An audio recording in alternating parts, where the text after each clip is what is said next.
RSA 5 components. You know, I forgot phonics since I was on. You'll remember. I'm on. You probably got them. You probably got them now better than ever. Yes, you're on. Thank you for doing that. Really, we're Excellent. just seeing the screen. Okay. Thank you. Well, welcome to RSA. Glad that you all are here. Thank you so much for hosting us. It's a real pleasure. We've been on the road for a couple of weeks now, and Sharon, that will be back in here, our new early childhood director, said she talked to her husband last night, and he has taken off from work so he can take care of everything that she usually does. You know, yeah. Sorry, we have our one male in here today. No offense to you, but he told her. He said, "Please come home. I need you to come home." So. Our next stop is in Lawton, but we're so happy to be here in Woodward and appreciate you all hosting us. I'm Janine Barnett, the Executive Director of Curriculum and Instruction. This is my 29th year in education. Just spent the last year at the State Department of Ed. Before that, I spent 21 years at Bristow, so most of my time was in rural America. And I'll tell you, coming out and seeing the drum line and hearing the kids sing, I get so nostalgic because in this past year, I have just missed kids. That's one of the hard parts of this job. But RSA is one of the areas that I'm over. I started working with RSA probably about 14 years ago or so when I moved into the central office at Bristow. And I guess that's been 15 years ago now. And we were told that we had RSA money left and no one knew what it was. So we were kind of new and we'd had some dysfunctional leadership. And so I just dove right in and started learning about it. This is Sharon Morgan, our new early childhood director. We're so thrilled to have her on board, and she's doing some excellent breakout sessions. If you all want to come back for that, she's usually full as well. But Sharon comes to us with 18 years of experience in the classroom, and she spent time in Oklahoma City Public Schools, Putnam City, and at Piedmont, and was a Teacher of the Year finalist last year. So we're happy to have her on board with us. How many of you have been working with RSA more than 5 years? You all could be presenting this. You could be up here because you have been working with it, dealing with it specifically with kids. So if there's anything that I cover or anything that's said that you're like, that does not ring true for me, please just stop and we'll talk about it, because I don't want anyone to leave here feeling confused or feeling like they're not sure what it is that we've covered. So please stop me. How many of you are doing RSA for the very first time? Well, welcome. I'm glad you're here.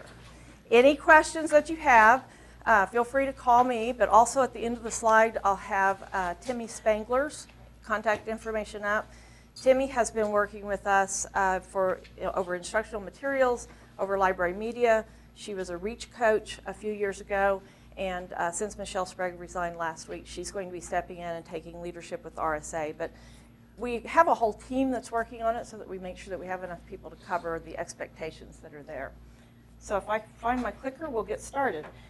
With some good things. I always like to start with something good. And you notice this is all the states in the United States. And here in Oklahoma, we're accustomed to being over here, kind of where Maryland is, right? But these are our 4th grade reading NAEP scores from 13 to 15. And you can see that Oklahoma had the 4th highest growth in their 4th grade NAEP reading scores from 2013 to 2015. Now, who accomplished that? Well, first of all, our kids did, but who accomplished that? All of you here in this room, exactly. Give yourselves a round of applause. You're too modest. That's awesome. That is awesome.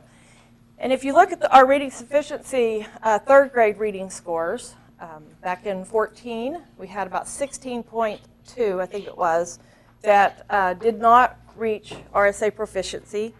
In 2015, it was 14.6 did not reach RSA proficiency. And then for 16, the preliminary results, and that's the reason I'm not putting it up, because it is preliminary, but it looks like we had about 11.8 students not reach proficiency. Yay! That's up to you all. That's something to celebrate. I really do believe in the Reading Sufficiency Act, some of the requirements that are within that, and I think that it's having a good impact on our kids. We do know the reality that we're dealing with right now, though, is that we have new standards, new assessments, and new definition of what will meet RSA criteria. But you know what? We'll have a baseline year, and this will be our baseline year, kind of a pause year in between, and then we'll start seeing that same kind of growth, I know, from here forward, as we saw here, where the trajectory, we hope, goes down of kids who are not reaching the benchmark for RSA. So what I'm going to do today, and it is more just directional because I'm covering some of the rules and regulations, but as I said, please stop me at any time if you have a question or if you need clarification. I like to do, I was an old high school English and Spanish teacher, and I like to do a lot of collaborative work, and so I feel like you all are going to be sitting here just for an hour, and I have to apologize for that. But I think that's the most efficient way for us to move through some of the information and make sure that you have the most updated info on the Reading Sufficiency Act.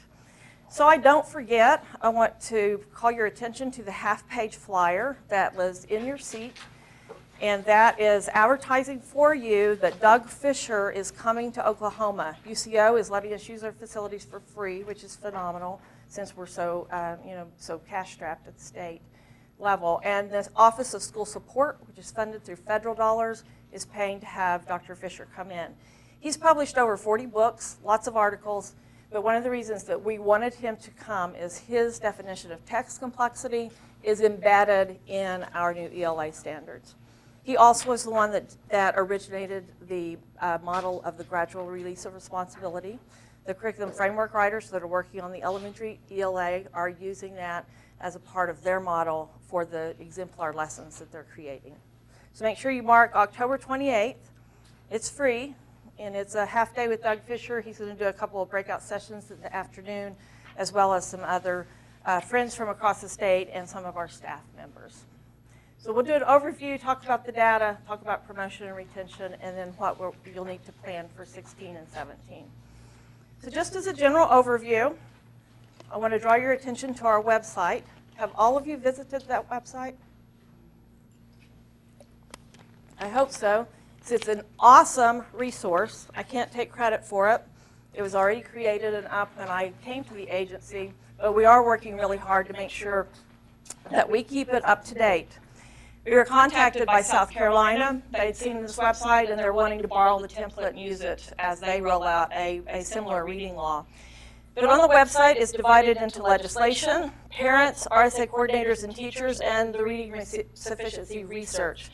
Over here in the blue box, you also always will have those resources that you can skip to.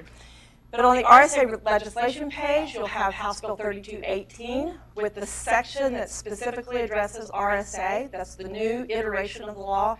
It will be posted there.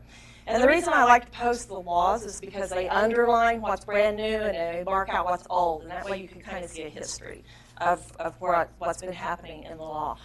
On the RSA legislation page, you'll also find the rules. We have new rules that they hadn't been updated, and they now have been updated to reflect the law, and then there's some new items in it that I'll cover today. On the parent page, we have the parent brochure updated with the most recent, that reflects the most recent legislation, and you can use that here at the beginning of school, so it's updated and ready to go. We're in the process of getting it translated into Spanish. Does anyone in here have a lot of Hispanic population? Good. Well, it should be up, hopefully, before school starts. But anyway, we have that. We've put the order in for that, and it should be coming. The page that you'll probably use the most is the RSA coordinators and teachers page. A lot of the information that I referred to today will be on that particular page. It's full of resources. The first thing that's on that coordinators page, that RSA coordinators and teachers page, that we'll talk about today is the RSA funding checklist. And that's, as you pull the page up, that's about halfway down under RSA funding. That will identify for you what's allowable to be paid for through RSA funds. Now, you know last year, because of the budget crisis, the state board voted to give flexibility, and so schools could spend it any way that they wanted. But until, we'll see what happens this next year, that will be the guideline that you will use. In the state agency budget, RSA was decreased by 30.57%, so that should give you kind of an idea of where to start. I know that's bad news. It's news that we can't necessarily control, though. Also realize, though, that if there are more students identified, your percentage, a decrease may maybe even greater than the 30.57%. Okay? The other thing that I want to emphasize as we look at this slide is that we have to look at and read and approve every reading plan in the state. And they all have to be approved before we can send to state aid the number of students that the funding will be based on. So please don't be that district that I have to call and say, you know, every school in the state's waiting on the RSA money and you don't have your plan finished yet. We have some districts that have already completed their plans. We appreciate that. I know Sharon has already started looking at some to get those up to date.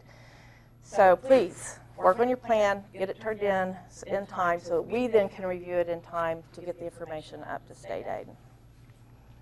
So on the RSA data reports and the reading tests, Superintendent talked a little bit about her red tape task force that was put together to try to eliminate duplication of effort or reports that were required and no one really knew why anymore. So people were filling out reports that no one was looking at the data, and it was just because we had always done it that way. The Summer Academy Reading Program was one of those reports because that report was a leftover from, remember when there were two funding streams, one for RSA and one for summer, so we had to do the Summer Academy Reading Program report. But that money went away, was it in 13, I think? And we've been doing the reports ever since for no purpose. It's just there. But anyway, it's been eliminated. And in fact, we used to have 8 RSA reports that were required. There now will be only 4. So we've worked on that. And this PowerPoint will be posted on the RSA website as well as the Engage OK website on August the 8th. If anybody would like to have it before that, just email me and I'll send a copy of it to you. But the annual district reading plan report is the one that I was talking about, that it's helpful if we get all of them in so that we can make sure we work with districts to ensure that they're correct and accurate and approved in time to send the information to state aid.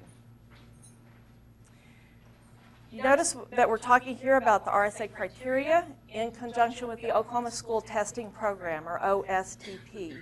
That acronym is the new acronym that you will see, and it replaces the OCCT. So anytime that you see OSTP just in your brain, if you've been around a while, just say, oh yeah, that's right, that's the OCCT. And it's been renamed because the other one, of course, had the word core in it. So, for the RSA criteria as defined by law, and I'm going to go over what was true for 15-16 because the scores from 15-16 influence your promotion and retention decisions and conversations for 16-17.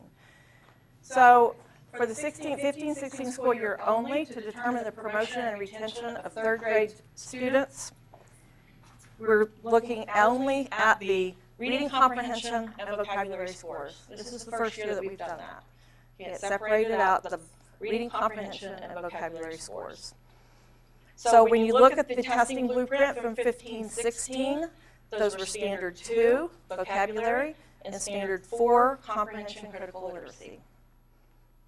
And so we had a decision that had to be made because how do we meet the mandates of the law, but also communicate it in a way that we hope is clear for teachers and for parents. So Craig Walker in assessment, Sherry LeBeer at the Office of Educational Quality and Accountability and I met, and what we determined was that we would have measured progress, identify, what the cut score is as is reflective of the overall cut score that was set by OEQA, and identify for districts if students meet RSA criteria or does not meet RSA criteria. So on the students' reports that came out, there's just a sentence that says, the student meets the RSA criteria based upon standard 2 and standard 4, okay, on their report. The district report that you received has a column, and it says, for the student, does not meet criteria, meets criteria. Have most of you already looked at your reports? How did that system work for you? Because this next year, again, we'll have new cut scores, new standard setting. We'll have to make that decision again. Was it helpful to have it just as meets RSA criteria, does not meet RSA criteria? Because I'm polling across the state, and I've told Craig we'll determine if that worked for people. Is that a yes, a resounding yes? Anyone who thinks it didn't work? Awesome. We'll work on doing that for next year then. course, for 16-17 only, and one of the handouts that I have for you is the Oklahoma School Testing Program English Language Arts Blueprint for grade 3. And the sections that meet the requirement of the law are Standard 2, Reading and Writing Process, and Standard 4, Vocabulary. And the reading and writing process, don't get hung up on the fact that it says writing. The new standards, as you know, has writing embedded in every grade level. And remember that a lot of ways that you assess a writing skill is also assessing a reading skill, because reading informs writing that informs reading. So your question would be, if you have this paragraph or these 3 sentences, the main idea, the best main idea for this sentence would be, that would be testing writing, but it also would be testing reading comprehension. Okay, so don't be overly concerned. Also, I had someone come up to me at Edmond, and she had heard, how things get started. She had heard that there were 3 sections in the 3rd grade ELA test, and I double-checked it with Dr. Dunlap. There are only 2, and you could take it in a single setting, or you could break it into 2 sections. But the 3rd section that people are hearing about that may get confusing is that there will be a 3rd section for 5th grade ELA and for 8th grade ELA, and that will be the writing test, the writing component. So don't get confused about that. So when you have your promotion retention conversations, of course, everything starts with the OSTP test or with one of the 13 state Board of Education approved screening instruments. The 3 most used in our state are Dibbles Next, Literacy First, and STAR. Or is there anyone in here who uses something different? Yes, ma'am. Easy CBM is another one we hear a lot. And that's it. That's been pretty typical. I didn't realize until I was asking it, but Norman uses the DRA, and they're the only district I know of that does that. When I first moved into administration, I had to start taking a blood pressure pill. And then when I first became superintendent, I had to start taking a 2nd blood pressure pill. But they dry my mouth out, so sorry for stopping to take a drink. So as you work on developing the academic progress plan that's required in rules for students, we have forms that will help you, and it'll help guide you and make sure that you're covering everything that's reflected in the law. Even though the examples up here, if you have really good eyes and you can see they say 15, 16, the examples on the website have been updated. And they're also in Word so that you can personalize them after you do your benchmarking, and then you start working with students to develop their plan. Now remember, in law this last year, there was a new addition that added a student reading proficiency team for 1st and 2nd graders. And for those that are determined not reading at grade level, the SRPT must meet and decide what kind of individualized remediation is required for the student. This SRPT is not to be confused with the other SRPT that's listed in the law. We'll talk about it in a minute. They're called exactly the same thing, so sometimes it gets confusing. But for this student reading proficiency team that gets together to help develop the app for the student, it must include a parent, guardian, current teacher responsible for reading, a future reading teacher, and a reading specialist if one is available. This SRPT is not for determining promotion or retention. Okay? We have here some examples of what you might want to provide for your 1st and 2nd graders that reflect the law there. Those are all on that website that I identified for you. I've stuck the Lexile level in here because I'll be honest, until I went to the agency, and I tried to pretty much stay on top of things. I do admit the longer I was superintendent, the less I knew, because it feels like somebody else is taking care of it, so I didn't work as directly. But I didn't realize that this webpage was available. Were any of you? If you used it? You knew more than I. Well, we're paying $65,000 for that as a state, so I want everybody to be using it. When I found that out, I was like, oh my gosh, people don't know it's out there. It's a great website. It has a link where you can go out and actually cut and paste text and drop text in a text box, and it'll tell you what Lexile level that text is. There's a list of books with the Lexile level there, and we're working with Metametrics to have a list of Oklahoma author books listed there for you as well. So it's a great resource, and Lexile level is one of those new parent reporting requirements that was added last year, and Lexile levels are now going to be reported on our third grade scores. They did this last year, but they're going to be reported on all of our OSTP exams in the future.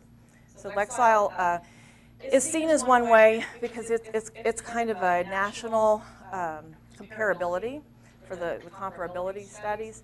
So that's one of the ways that we're going to be using it, so you'll see more about that. This was a part of the law that wasn't new, but when we started talking about it last year, a lot of people who had been working in RSA for a while acted like they didn't realize it was there, and so I just want to make sure that we go over it again. But in the law, and it's been there for a while, it says that any first grade, second grade, or third grade student who demonstrates proficiency in reading at the third grade level through a State Board of Education screening instrument shall not be subject to the retention guidelines found in this section. Okay, you remember the 13 instruments, whoops, right there. So you're in, whatever you use, and you're benchmarking kids at the beginning of the year and the end of year as required by law. Some of you may be doing it more often, and progress monitoring. But if a student at any time demonstrates proficiency, oh, am I going to? No, I'm going backwards.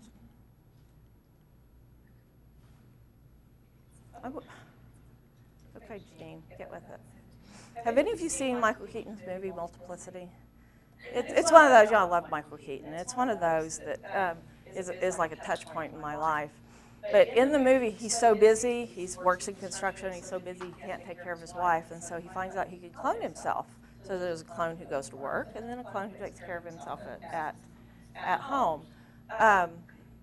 He eventually clones himself 4 times, but each time he's cloned, the image gets a little bit not as specific, and by the end, clone number 4 is barely functional. And boy, I told Desiree, I think that's how we're going to be by Lawton. I'm going to be clone number 4, just barely functional. Okay, let's get back through there. Those are one of the screening instruments. So when that student benchmarks at any time,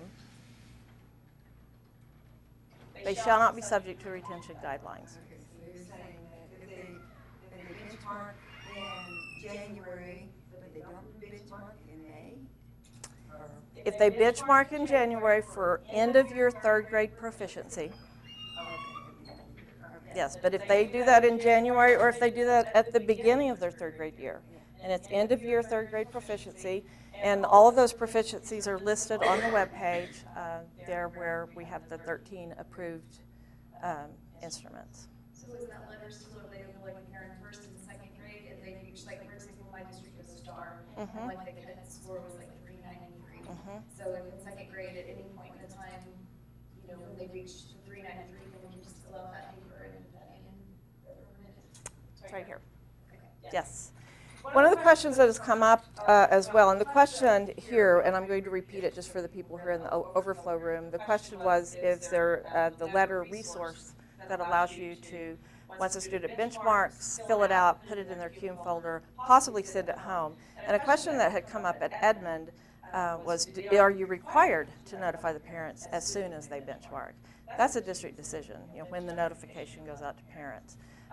But it is a good idea. It's a really good idea to put it in their cume folder, and that's one of the things I address at the end as well, because we get phone calls from districts whose students come into their school and they don't know anything about them. They don't see their app, they don't know any of the benchmarking or progress monitoring. So having that information to send to schools, I think, is very helpful. Good question. So when we talk about the OSTP, and of course that is the first place that we would start in deciding whether a student would be held to the retention guidelines, because that's in law. But as we know, we don't get those scores until later, and we should have retention conversations earlier. And so I'm going to talk about other paths that students have to promotion for you to be thinking about. Also, this next year, because it is a year for standard setting, you will not be getting your third grade score results back until June, at least. Have all of you received the questionnaire asking you for the 3 testing windows, which one that you would prefer for the state to have?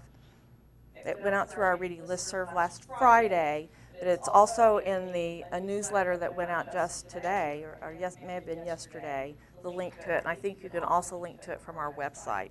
But if you have trouble finding that, let me know and I'll send it to you directly, because we definitely want input from everybody across the state. But regardless of when it's given, because it has to go through that standard setting process with the cut scores, it will be June before you get your test results back this next year. It's not. They're in that. And I don't remember what they are, but they're in that survey. It provides it for you. End of June, so how would we know if they need summer school? Yeah, that's a real good question. That's why we're going to talk about these other ways, because as you all know, I mean, it's always been, and this year it was May 13th, which was a good thing, but we still have those promotion and retention conversations much earlier, or we should be, based on some of these other areas that we look at with students. And of course, the screening instrument and the benchmark tool is one of those that you definitely would look at. So promotion path number 1 for 16-17, if a student who scores at the unsatisfactory or limited knowledge level on the reading portion, we know that's standard 2 or standard 4, of the statewide third grade assessment, the OSTP, is not eligible for automatic promotion unless he or she scores third grade proficient on one of the 13 State Board of Education approved screening instruments. That's what we just talked about. You see the language here says unsatisfactory or limited knowledge. I think in our minds, if we're going to go with meets RSA or does not meet RSA, just know that the measured progress will have that cut score, and they'll send the information to you not based on unsatisfactory or limited knowledge. It'll just say meets or does not meet.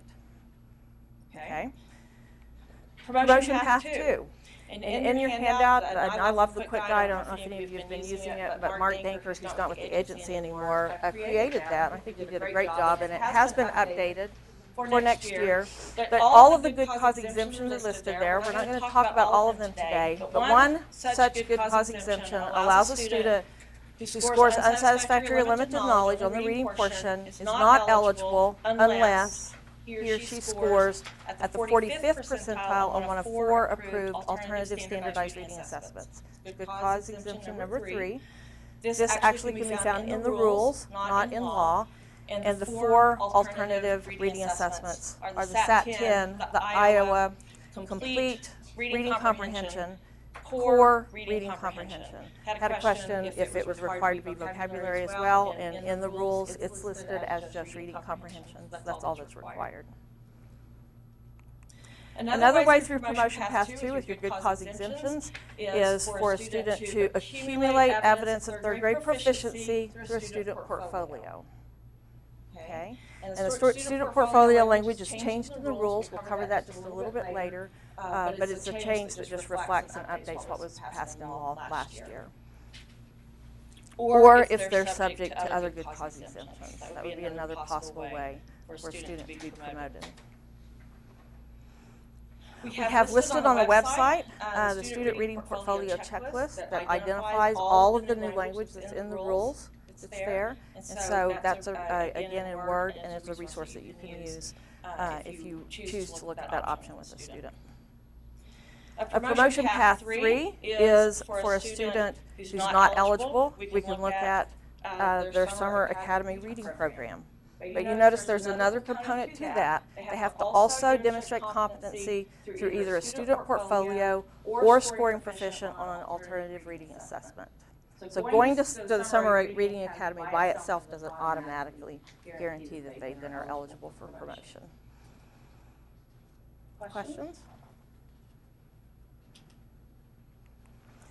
Promotion path 4 is one that was new last year that we worked with, but for 16-17 school year only, the student who scores or unsatisfactory or limited knowledge or does not meet RSA criteria is not eligible for automatic promotion unless the student reading proficiency team, and this is the second time we've seen a student reading proficiency team. Remember, we have it with first and second graders, then we have it now for probationary promotion decisions. But the SRPT has to unanimously recommend probationary promotion. And I get phone calls about that frequently. because it does have to be a unanimous decision. And it has to be approved by the principal and the district superintendent. So on that team, you have the parent or guardian, the teacher who teaches reading, a teacher who teaches fourth grade reading, and it is required that you have a certified reading specialist. I understand in some of our rural schools that's a hardship. We've received phone calls about that, but it is in the law, and I know that there are reading specialists who have been contracting with schools to help provide that service for them.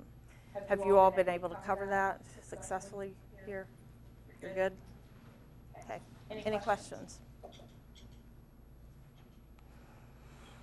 So when you have your conversations with parents, this is just a recommendation that you make sure you document, because I get the phone calls that say, no one told me, and Johnny, they told me on August 15th that Johnny's going to be retained. And I understand, you take that with a grain of salt, but it's good if you have that documentation when a parent wants to contradict what the recommendation has been. Of course, develop good relationships with your parents, which all of you all do. In rural areas, I think that's easier to do than sometimes in urban areas. And it's important to discuss that retention as an option prior to the spring semester. So based on your benchmarking that you're looking at, based on the progress monitoring, as teachers, you all can see the students that you think are struggling, and go ahead and prepare your parents. And no, you won't have the test results back, but you have those other instruments that you can use to help inform your conversation. And the parent brochure is available on the OSDE website. I don't remember, I guess I was just identifying that the parent notification information is here. I need to fix that slide. I had an iteration, and then I had another iteration, and some of the things didn't get updated when I got here. So when you look in the law for the strategies for retained third graders, it includes, but is not limited to, small group instruction, reduced teacher-student ratios, which I know, especially with the funding crisis, are you all looking at pretty large class sizes here in this part of the state? Not necessarily some are. Where are you? At Enid, yeah. Yeah, I've had phone calls from people who, in pre-K, and I'm a huge proponent for our pre-K program, and I'm really proud that our state has one of the best recognized in the nation. But that 20-to-1 ratio for a teacher and 10-to-1 ratio for adults, I know people who are pushing that in pre-K. That's just that's a tough one. That's a liability. I was a high school teacher, admittedly, but I did work for a half day as a pre-K aide, and thank goodness that teacher was there to organize the class, because you have to be highly structured to take care of those kids. So hopefully we can get through this crisis and things will get better. More frequent progress monitoring, tutoring or mentoring, transition classes containing 3rd to 4th grade, extended school day, week or year, or summer reading academies. How many of you canceled summer school because of funding? Yeah, it's another one. We did at Bristow, I think it was 2009, and it just broke my heart, because we had 75% of our kids who qualified for free and reduced lunch, and a lot of our kids were very rural. Would ride the bus 45 minutes one way, and I just knew they probably were at home and wouldn't get the breakfast and lunch that we provided when they came to school. But yeah, those are tough decisions that we have to make. So as you plan for 16-17, some of the changes in rules, again, these are changes that just reflect what went into law last year with Senate Bill 630. So you should recognize some of these. There's 1 or 2 items that are brand new. The first one is it's upping the game, because now in 16-17, students who score below the proficient level on the reading portion of the statewide 3rd grade assessment, who are not subject to a good cause exemption and who do not qualify for probationary promotion, shall be retained in the 3rd grade. So it's that proficiency level. But remember this next year. Don't get nervous about it, because we have new standards, we have new assessments, and then we have new criteria. So this will be a baseline year. So it's okay, on how our kids perform, because that'll just provide the baseline, and then we'll show growth next year from that baseline information. One of the big things that is, I guess it's kind of new, it was in the law, and we did get a new opinion on it, but it's the transition from the Reading Sufficiency Act to ACE, because as State Superintendent Hoffmeister said, ACE was repealed. And ACE was the Achieving Classroom Excellence Act, and it's the one that guided remediation for students in middle school and high school. and the end of instruction exams were a part of that. So it was repealed, but there is language in the RSA law that was overlooked, and it connects to ACE, and so it impacts us, especially for those who teach in middle school. So I've asked for a legal opinion from our attorneys. We sent this information out, I think, last Friday through our reading listserv, so it should be in your inboxes, or you may have already read it. I'm just going to read through it today to make sure that we're all on the same page with this and make sure I don't misrepresent what our legal team has said. But even though House Bill 3218 both repealed ACE and further amended the RSA statute, it did not remove the language that provides that students approved for probationary promotions must have their reading proficiency reviewed by their probationary promotion team every year until they read on grade level, or, and this is the key, transition to the requirements set forth by the Achieving Classroom Excellence Act. The 2016 RSA rule amendments that were approved by the state board and the governor, and they go into effect August 25th, and provide for transition to ACE remediation for students approved for probationary promotion who do not read on grade level by the time they enter middle school. So these are your kids who've been probationary promoted and they're getting ready to go to middle school that we're talking about.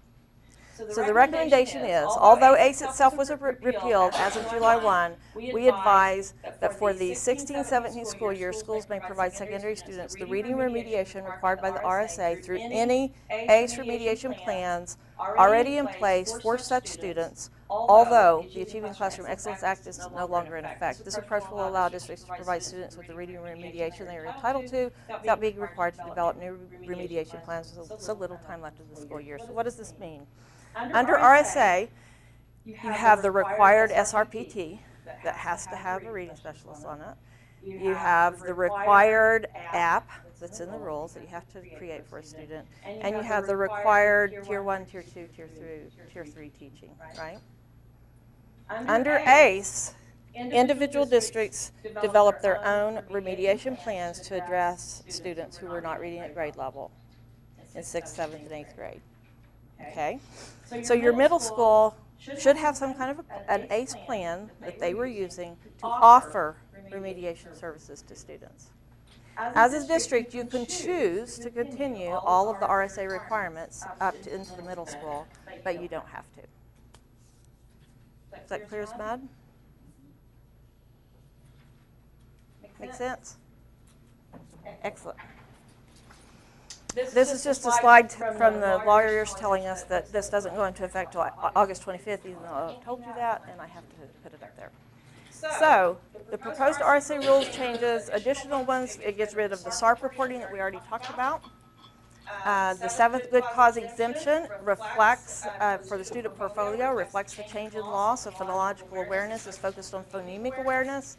Spelling and writing is no longer required, and only vocabulary and reading comprehension portions are those that you collect the information on. Good cause exemption 5 and 6, it identifies that students who are retained in pre-kindergarten for academic reasons, that can count as their retention year. Any first and second grader, we've already talked about this, they have to have the SRPT. So this is what's in the rules, and it's just being updated to reflect the law. Of course, you'll want to use evidence-based strategies. On our webpage, again, we have a blue box down on the right-hand side that has interventions, and it's a whole list of interventions that are divided by Tier 2 and Tier 3, and they also are divided by the 5 areas of the Reading Sufficiency Act: the phonics, phonemic awareness, fluency, comprehension, and vocabulary. This is the one change in the rules that's brand new. Now, we all know that Tier 1 is the required 90-minute block of reading, okay? So it's still there, Tier 1, and I think that's what's working. That's why we're seeing great results with our scores. That's helping kids. I'm a firm believer in that 90-minute block. Can you, in that 90-minute block, do some reading that's related to social studies? Well, absolutely. I mean, you can do other content area reading as long as you're applying and working with the literacy skills during that time period. What has changed is in Tier 2. In the past, it was a required amount of time, but when you look at the research, Tier 2 is really supposed to be a fluid space for kids, because you identify their needs, you remediate, And you may start 5 days a week, 30 minutes a day, but eventually they may need only 10 minutes a day, 3 days a week, and eventually the hope is that they move out of that. They don't stay Tier 2 forever, right? It should be fluid. The way that we had it set up, I think it created hardships on districts, but it also didn't reflect what was the best practice in the RTI research. Not saying that it wasn't a good thing or well thought out when it was done. I think it got us to where we are now. But because so many schools are progress monitoring and doing the diagnostic assessments, wouldn't you agree, based on 10 years ago, where we are now? I mean, we're much more sophisticated in how we're dealing with the serving students. And so I think we've moved to the point where we can use that truly as a fluid space. And then Tier 3, because that is that includes your students who are 2 to 3 years behind, you still need to have at least the 45 to 60-minute time block for them. So what does that look like? The intervention is based on evidence-based, systematic, with explicit interventions. So in Tier 2, how long does it need to be? Well, it needs to be as long as it needs to be to help that particular kid gain that skill and move out of that section. So it may begin with more time and then decrease time according to how the student responds. Of course, with frequent progress monitoring, you can keep track of that and make sure that students are moving in that area. And how often? You might begin with daily and then decrease the sessions according, again, to how the student responds. Any questions on that?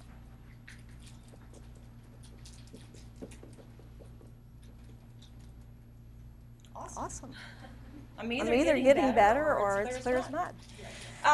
The Otis is up here, and if Timmy were here, she would be able to talk more explicitly about this. But this is a grant that we've received through the Office of Special Ed, and that's one of the things that we're trying really hard to do in the agency, is to do cross collaborations with Office of Special Ed, Office of School Support. But this is the Oklahoma Tiered Intervention Systems of Support.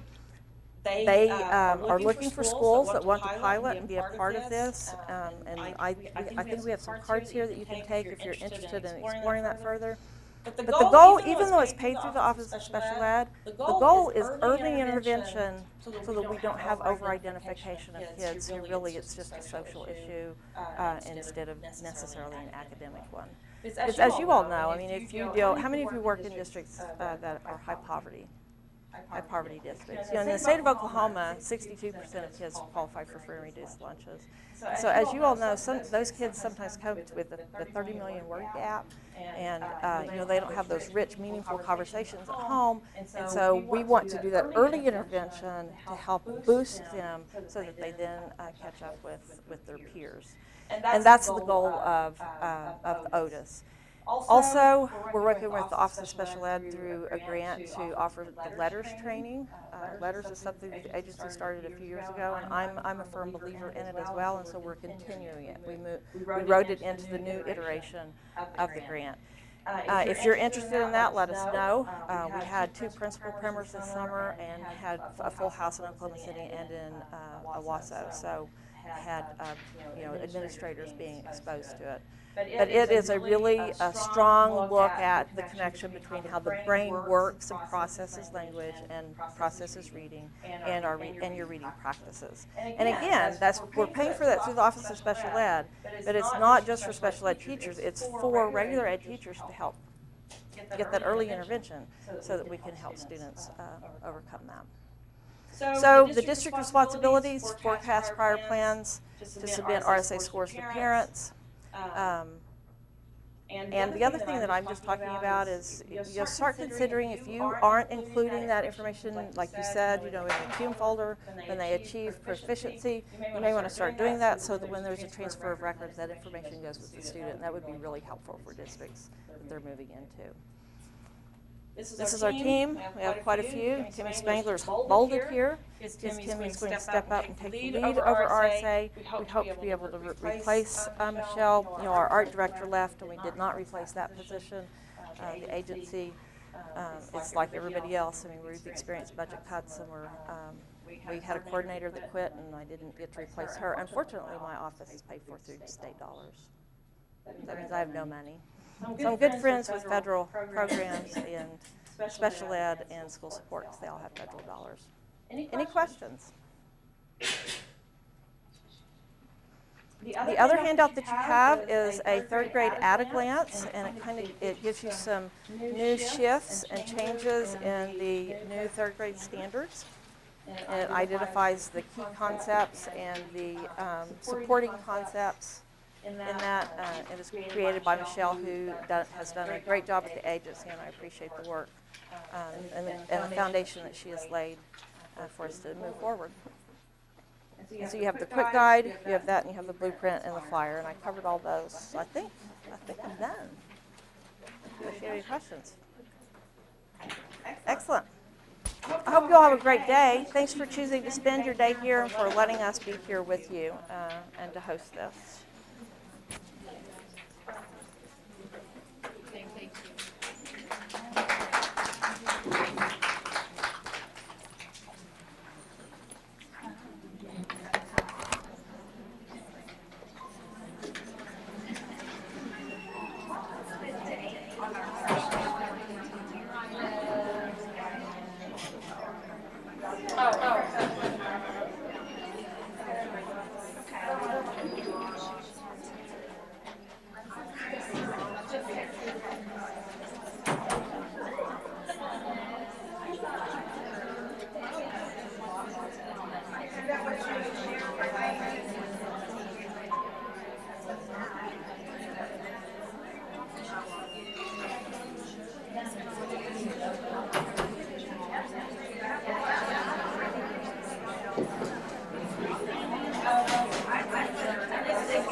Okay, well, that's fine. It's fine. Is that here if you need it? Also, on the PowerPoint, after he moves out of the way, the left-hand link is to the.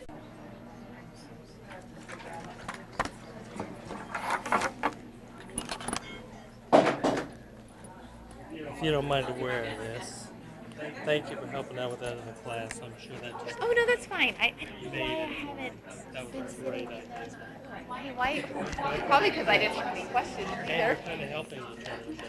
Yes. That was wonderful. I wish we could split you up and do these things. Because I know it's not the same. You know. I don't know how we got to that.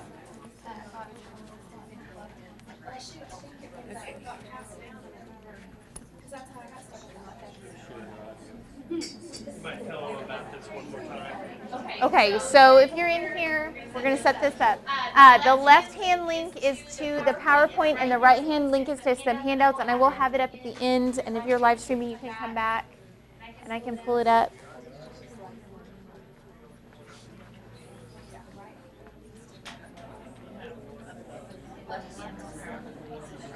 Okay, 304, and I'm just gonna introduce myself, and then we're just gonna talk about what works for us with classroom management for just a few minutes while you all get set up.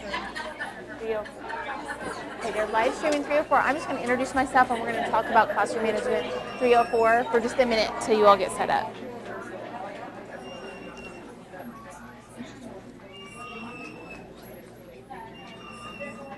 There is a live streaming room in 304 if you're interested, or you're more than welcome to stay, whatever works for you.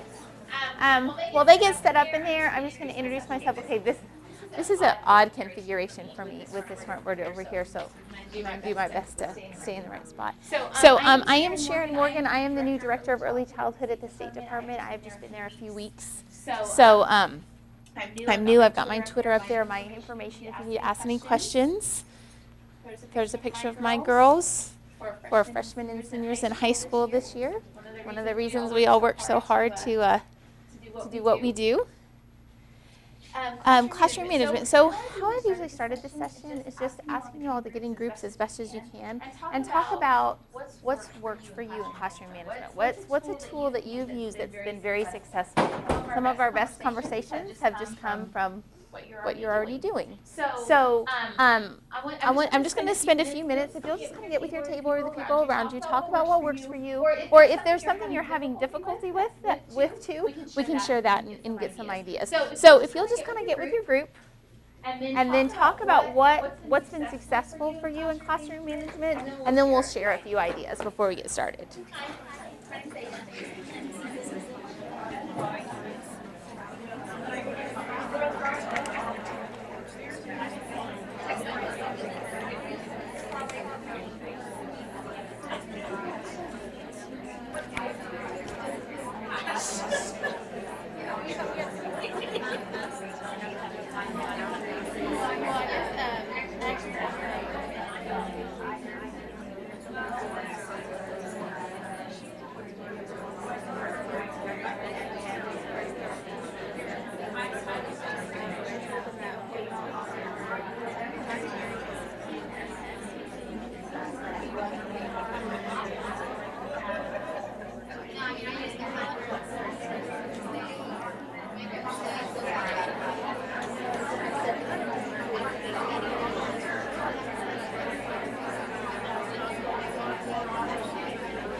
Okay, let's finish up in about a minute.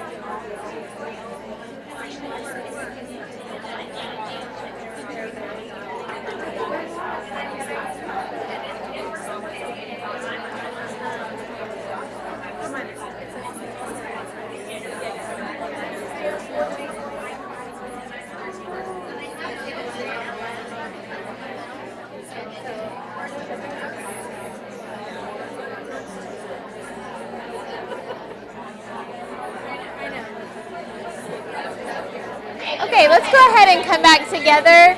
Can someone share a good classroom management tip that you talked about? Who has an idea? Get your teacher voice out. Okay, very good. I think the teacher voice and the teacher look are very important. Number one, classroom management. Okay, I know you all are still talking. Anybody back here, did you all have a classroom management strategy that works? Yes. That's one I've probably failed on more than one time because I don't mean to, but I forgot the book or it wasn't sitting out. That's, yeah, making sure that your day is ready. That's a good one. Yeah, is that what you meant? Okay, that's how I took it because that's probably how I failed sometimes. It's not ready and they have to wait. Did you all have any other classroom management strategies? Being prepared, teacher voice? I spend the first 3 weeks on students. Yes. And I have second grade, so I talk about every day. That's the Yes. first thing. I don't stop signs. Yes. Very good. We're all a team, and you have the ability to join in. Yes. Y'all will. Uh-huh. I found that if I do that I have a lot less problems. Yes. And what Yeah, you that's say once, I mean, it doesn't- right. That's true. Yes, those are several components of what I had prepared. Somebody else back here? Procedures, okay. Anybody on this side? Procedures. Anybody else have something different? I did hear, no one said it, but I heard you mention Classroom Dojo has come up a lot in these conversations. It's an online, I haven't used it, but it's online. You put your students in. I believe you give them points or takeaway points. You can even pinpoint behaviors and talk to the parents.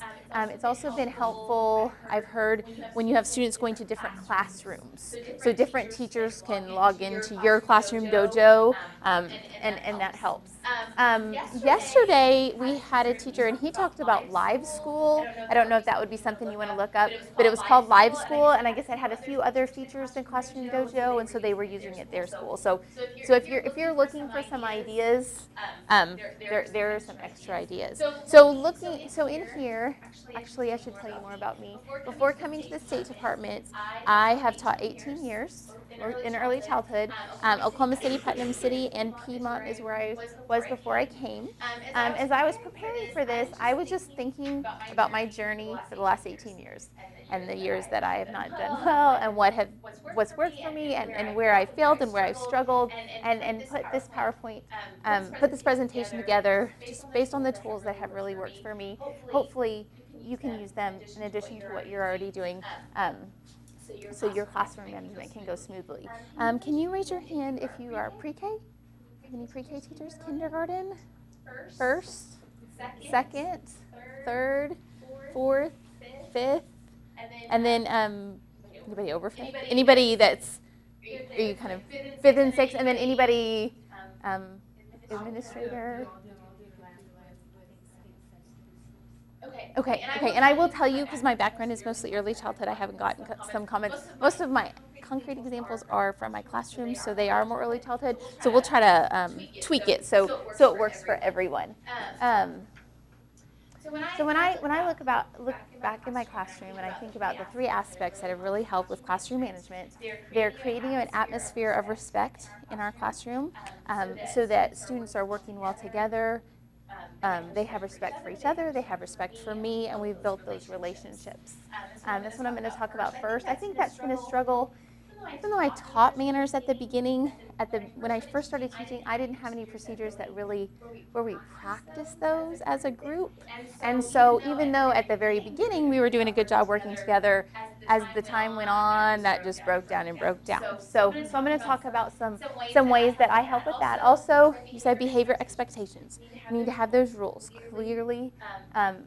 clearly set up in your classroom and the way that you are going to respond to behaviors. And then those all important classroom procedures that you need to teach starting at the very beginning and going over them over and over and over again. So we're going to start today with an atmosphere of respect. So in 2004, I've been teaching about 6 years, and I was working on national board certification. And part of that was a portfolio area where you had to talk about how you created a classroom community. And I have to say, at that time, I really didn't have any procedures in class where we created a classroom community. I think I was a good teacher, I had a good rapport, but we didn't really, I just didn't really do anything. So I talked to a mentor, and she gave me the morning meeting book, which is part of Responsive Classroom, and we began doing morning meetings. Does anyone in here do morning meetings at all? Okay. And again, I'm going to show you an ideal morning meeting, but you can pick and choose what works best in your classroom. Some morning meeting, mine was every single morning. We did it about the first 15 minutes of the day. I know if you have a pull-out class where you only have students maybe 50 minutes, you may only be able to do 1 or 2 components of this. Or I did it every day, and some teachers did it Monday to start the week and Friday to end the week. So just think about how this might work in your classroom. A morning meeting sets a tone for respectful learning and establishes a climate of trust that encourages children to take risks. What you want in your classroom is an atmosphere where they're not afraid to try something new. They're not afraid to push themselves. They know that even if they fail, you're going to be there to support them. The morning meeting addresses 2 human needs to fill a sense of sense of belonging, and they need to have fun. So we'll do some silly games or songs during this time, just so we get to know each other. Also, I tell them that we're going to spend 7 hours together for the next 9 months. We're going to have to laugh and have a little bit of fun, or we won't make it. Many times I spend more time with those children than I do own children. So we need to be having fun. Also, morning meeting merges social, emotional, intellectual learning. We're very good at running objectives. Focusing on academics, but I know in my beginning, I didn't send up on the social and emotional. Anytime we were trying to collaborative projects, they tended to break down. So we talked about this in the morning. So in an ideal situation, according to the book, it has 4 different parts. Depending on your students in the day, you have to modify this. You start with reading. You have sharing time, a group activity, and a morning message. So in my classroom, my friends would do their jobs, put everything away. We'd sit around the perimeter of the carpet. I had a morning meeting leader that would facilitate everything. And we did a different leader every single day, so they took turns. And we start with a greeting. So this sets a positive tone, provides a sense of belonging, helps learn names, and practice hospitality. So everyone in our classroom was greeted using their name every single day. I think this is so important. If you can't do anything else, greeting every student with their name every single day is so important, because you have those students that are shy and they tend to just fade into the background if you don't pull them out. And then even those students that are extremely difficult, just giving that sense of belonging, that they belong to your classroom and they're important enough to acknowledge every day, really has helped in my classroom, help that behavior. So we start on the very first day talking about what a greeting looks like. So I'm going to pick on you. Tell me your name. Robin. Okay, so if I'm sitting by Robin, I'm going to model what a greeting, an appropriate greeting looks like, and it's going to have a friendly tone. I'm going to use her name, and then I'm going to give eye contact. Now I made an asterisk on eye contact because we know some cultures don't make direct eye contact. So there's a difference between attending to a person and totally not paying attention at all. So we talk about those aspects of a greeting. So I would say, "Good morning, Robin." Good morning. And I would talk about how that makes her feel happy. I mean, she's smiling. I showed her respect. I looked at her. I said her name. I was using a friendly tone. And then I would model how that would look if I took each one of those elements out. So if I came up and I said, "Good morning, Robin," like this, I mean, it doesn't feel good. They can tell. It feels bad. I'm using a mean tone of voice. We don't want to be talked to that way. Or I could just say good morning, which is fine, except I'm not really making her feel special because I didn't use her name. Or I could say good morning, Robin, when I'm obviously looking somewhere else and not paying attention. And we talk about how we don't feel important when we do that. So when we greet somebody, we always use a friendly tone, names, and eye contact. Again, I would have always taught that at the beginning of the year, but we didn't practice it every day, so it tended to break down as the year went on. So every single morning, we're doing a greeting like that. As I would start the year, we would sit in a circle, and we'd just greet the person next to us. You know, I would say, "Good morning, Robin." She'd say, "Good morning" back. She'd go to the next person. Or I would take cards with their names and they'd just flip them, or I'd hand them out and they'd find a partner. As that became routine, I would change it up. So for example, I had cards with hello in different languages. So we might greet in a different language that day. We would probably have a map on the board, or a map posted. We would talk about where this child is from, what continent, how they say hello. I'd even review phonics skills with the pronunciation, and then we would use different languages. We would also do some silly things. I can't find my cookie. We would do in our class, Who Stole the Cookie from the Cookie Jar, that little poem. If you're older and maybe you need to move a little faster, you could even pass out cards like a state and a capital, and they have to find their partner and greet that person, or math facts or something like that. So it's kind of like your daily review along with greeting time. One of my favorites, and this would be for younger, have you done Willoughby Wallaby? Anybody heard that poem? If you look up Willoughby Wallaby, oh, I'm so sorry, I forgot this. On your handouts, I have some ideas for greetings, and Willoughby Wallaby is on there. And it should be an elephant, but the State Department only allowed me one little box, so I didn't get to bring my big elephant. But we actually had an elephant, and the poem goes like this. It goes, Willoughby, Wallaby, woo, the elephant sat on you. Willoughby, Wallaby, wee, the elephant sat on me. And then we go, Willoughby, Wallaby, wherein, the elephant sat on Sharon. And then I pass it, Willoughby, Wallaby, wobbin, the elephant sat on Robin. So we're just doing this little silly game. We'd pass it around. At the beginning, I would say, isn't it kind of funny when you say words like wherein? Will you laugh when you hear silly words like this? Wow, y'all laugh. Do I need to get my feelings hurt and be all upset if you're saying my name in a funny way? No, we talk about that. That's just, to me, that's the self-regulation, in that not every time someone laughs are they being mean to you, because you have your kids that tattle because they take everything personally. So we try to talk about that at the beginning of the year. Sometimes we're just being silly. Sometimes we're goofing around. Doesn't mean we need to tattle. Doesn't mean we need to get upset. So those are some ideas. And like I said, in your handout, there's some different greeting ideas. Some days, I'm just pressed for time. I just set the timer for a minute, and we try to greet 3 friends and then sit back in our spots. So it just kind of depends on my day. So we come in, we do our jobs, we sit on the perimeter. My leader, I had a smart board, and there was an interactive dice tool, if you've ever used that. And I put 6 greetings on there, and they just rolled the dice, picked the greeting. They knew what the greetings were, and they started it off. So I didn't have to worry about that. So we did the greeting. That way everyone got greeted every single morning. So then we'd have a sharing time. And again, this will look kind of different for different grade levels. My leader would share something with the class, which helps them develop communication skills, gain the knowledge of others. It's amazing how they don't really realize that you eat spaghetti for dinner just like I eat spaghetti for dinner. Or you like baseball and I like baseball. You know, they don't always have those conversations. So this is a great time to help them get to know their friends in their class. They can practice speaking in a group. It strengthens vocabulary skills, encourages reading and writing process, and builds confidence. So I would have my friends share a tool that I used. We talked a lot during this time about using complete sentences. During the morning meeting, we always use a complete sentence when we're speaking. If you're pre-K or kindergarten, you might just be trying to get out a complete sentence or two about one topic instead of, I'm wearing a red shirt, I have a dog, because that's how they are. One thing I did in early elementary that might work is I had cubes. So the green cube was introduction, the yellow cubes were details, and the red cube was a conclusion. So when they were sharing, they might say, I went to Nashville on vacation, we went to the Grand Ole Opry, we stayed in a hotel, we went shopping, and then the conclusion has always been difficult for my kids, so I would have them repeat their favorite part or their opinion. I had fun on my vacation.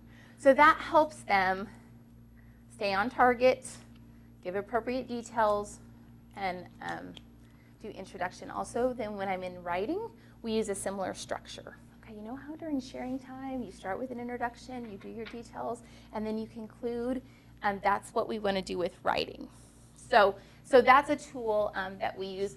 Just if you have read the Oklahoma Academic Standards, Standard 1 is speaking and listening, and this really covers just about all of that standard, because we're talking about collaborative conversations on topic. We're building that good oral language foundation for reading and writing later.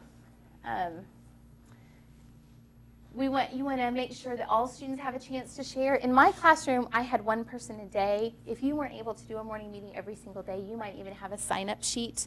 If you're only able to do it on Friday, you might be able to have 3 friends each week sign up to share. We talk about using clear voices, staying on topic. Everybody else has to use their audience skills, so we practice that, how it looks to listen to someone respectfully. I let my leader call on 2 or 3 friends to ask some questions, and we talk about asking open-ended questions. They're not allowed to ask, did you have fun? That kind of thing. They have to ask, what was your favorite part? Why did you go there? Who were the people you went with? Because again, in your standards, I'm sure it goes in different standards, but I know in research, they have to ask questions that they're going to go find answers. So this is another way that we talk about asking good open-ended questions to get more information. Also, my leader has to answer in a complete sentence. So if they say something like, what is your favorite color? They have to say, my favorite color is red. So this is how we build those oral language skills. So we've done a greeting, we've done a sharing time. I've seen blogs where they had a pet rock, which they took home, and then they brought it to school, and that was part of their sharing time. You could make it about a subject. They could share about a subject if you were studying something in class. And then I wanted to stop here and just, again, show how this impacts learning. So this little friend that I became very close to was in my class a couple years ago. And she's obviously very good at, what do you see? Horseback riding. She was so shy. You've probably had a kid like this. She would not initiate a conversation with me, unless it was an emergency. If I asked her a question, it was a 1 or 2 word answer. She was really sweet. She played with others, but she didn't initiate conversations with anyone else. She didn't like the morning meeting. She didn't really want to share. She didn't like to be the center of attention. But slowly through the morning meeting, I learned that she was excellent at horse riding. Took lessons, won awards, and really that helped me to connect with her. So once we would start talking about horse riding and what interested her, she started to come out of her shell. Also, when we were doing writing, it was difficult. It's not her favorite thing. I said, well, let's start writing about horses. That's something you know about. Slowly, she opened up, and she really started to take those risks that she was not willing to take at the beginning of the year. So sharing and the morning meeting really helped me learn the interests of my students so I could put it in my classroom and help them learn. A couple years ago, I had a very athletic group of boys. Every time they shared, it was about their games. So our writing center all of a sudden had rosters and team names. And I didn't know anything about this, so they would have to tell me, and we'd print out rosters. So that has really helped our classroom become a better classroom community. Now this one, and I'm going to be honest, if I'm pressed for time, sometimes the group activity has to go. But we've shared, listened, time to do a little activity together. This encourages a sense of community, active participation, cooperation and inclusion, allows for varying abilities, and reinforces learning. So whatever you're doing, if you have a song or a game to practice the skills that you're working on in class, this is when I would put this in. So this is just a picture of my room. We're doing mapping skills, so we were just singing a song about the continents. Again, like I said, a poem. These games up here were kind of my go-to games that didn't take very long. That I feel like you could adapt to different levels. So we had a mystery number where the leader would pick a number and just have it in their brain, and they would have to try to guess the number, and the leader would say greater than or less than. They'd have to figure out the number. Like I said with the greeting, we had lots of matchup games where I might give them rhyming words, and they would have to find their partner. Sometimes I would integrate numbers and reading. They might have the beginning of a sentence and the end of a sentence, and they would have to find their partner. Sometimes I would have 2-digit numbers with a card that would have a picture of the 10s and the 1s, and they would have to find their partner, something like that. For matchup games, one of our favorite games was headbands. Have you ever played headbands? Which I think really would work for every grade. If it's a cheap little game at Walmart, or you can just make a headband, but you do a headband and you put a card in there, and they can't see the card. And so they have to ask questions to figure out what the card is. I put vocabulary words on there, sight words, pictures that go with our story, a character from our story, the setting of our story, and then they have to ask questions. So really, again, it's just a daily review. And then we did trade type activities all the time, where again, I would just pick out a card, give it to them, they'd have to act it out. I might say it's one of our, vocabulary words or something like that. So we just do a little active game, a brain break, if you do Go Noodle or something like that, this might be a good time to do something like that. And then finally, after we've greeted everyone, done some sharing, done a little activity to get our brains going, we would have a morning message, and this would transition us into our school day. This is a good time to share and discuss upcoming events, transitioning into the day, reinforces language and math skills in a meaningful way, could include calendar activities, class jobs, lunch menu, or any other routines that you have. This would be an example from my class. Again, you would just have to modify this for whatever the needs of your classroom were. Your class, I always taught younger kids, and if we had them write the whole date, it would have taken all morning. So I would just take a piece of the date out, and we'd focus on that, and then I'd take a different piece out. If you were pre-K or kindergarten, you might just take out the first letter and have them do beginning sounds. I would have my leader fill this out with our help. And of course, if you're older, they can do that themselves. They could start filling it out. I might put sentence stems in there, like my favorite color is, and then they would have to give me a reason, and we fill it out. Again, if you're older, you might even put a math problem up there that they have to discuss, and you have to write a response or something from science and social studies.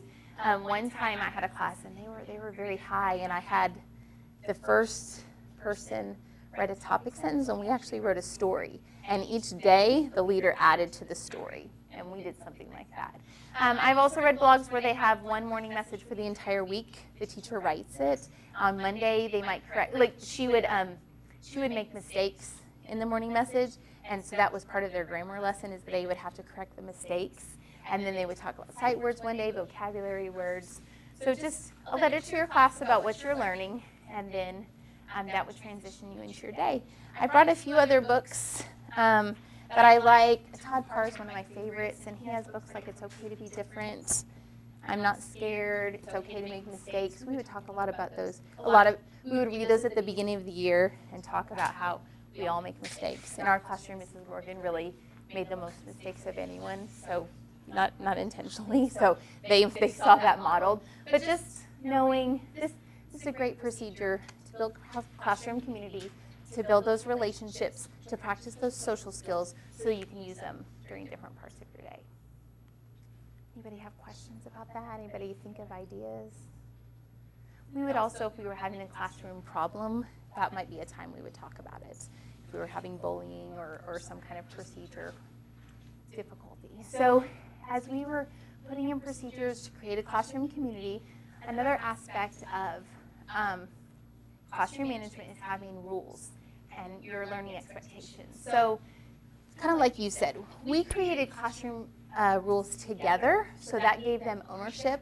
I had one teacher in a session, whatever management plan their school did, they already had set rules. So she actually used the rules to create a creed with her classroom. It was an older classroom, and so they had the creed that they created together. When I'm doing this, I always start with talking about why the rules are important. I mean, why do we even have them? So if you're in an older grade, you might start the first day with having them write a story about or draw a picture about what your classroom would look like if it didn't have rules. I read a story like the David books, where David just wreaks havoc, and we talk about how, we can't have a classroom that looks like that, why we need rules. Has anyone ever read, and this would be younger, The Day the Monster Came to School? It's an old story. You can find The Day the Monster Came to School on YouTube or Teachers Pay Teachers. But it's essentially a story that I start on the first day. I read the story, and it talks about a monster who comes to school and just wreaks havoc in the classroom. And the teacher finally has to ask the monster to leave. And the monster starts crying because he just didn't understand that those behaviors were not appropriate. So the class decides that they're going to make up rules, and if the monster can follow the rules, he can stay. I think that's also a good example to us that sometimes when we have students that have academic problems, we teach them, but when we have students that have behavior problems, we tend to punish them. So it is important that you're modeling good behaviors and talking about it and practicing what those good behaviors look like. Now, we do, of course, have students that know how to do it, you've practiced with them, and they're still not doing what they're supposed to be doing. But it is important to talk about how we should act in class. So I'm going to stop right here because I've been talking a lot. Would you just write down or think about 4 rules that you think are the most important rules for a classroom? That was good timing.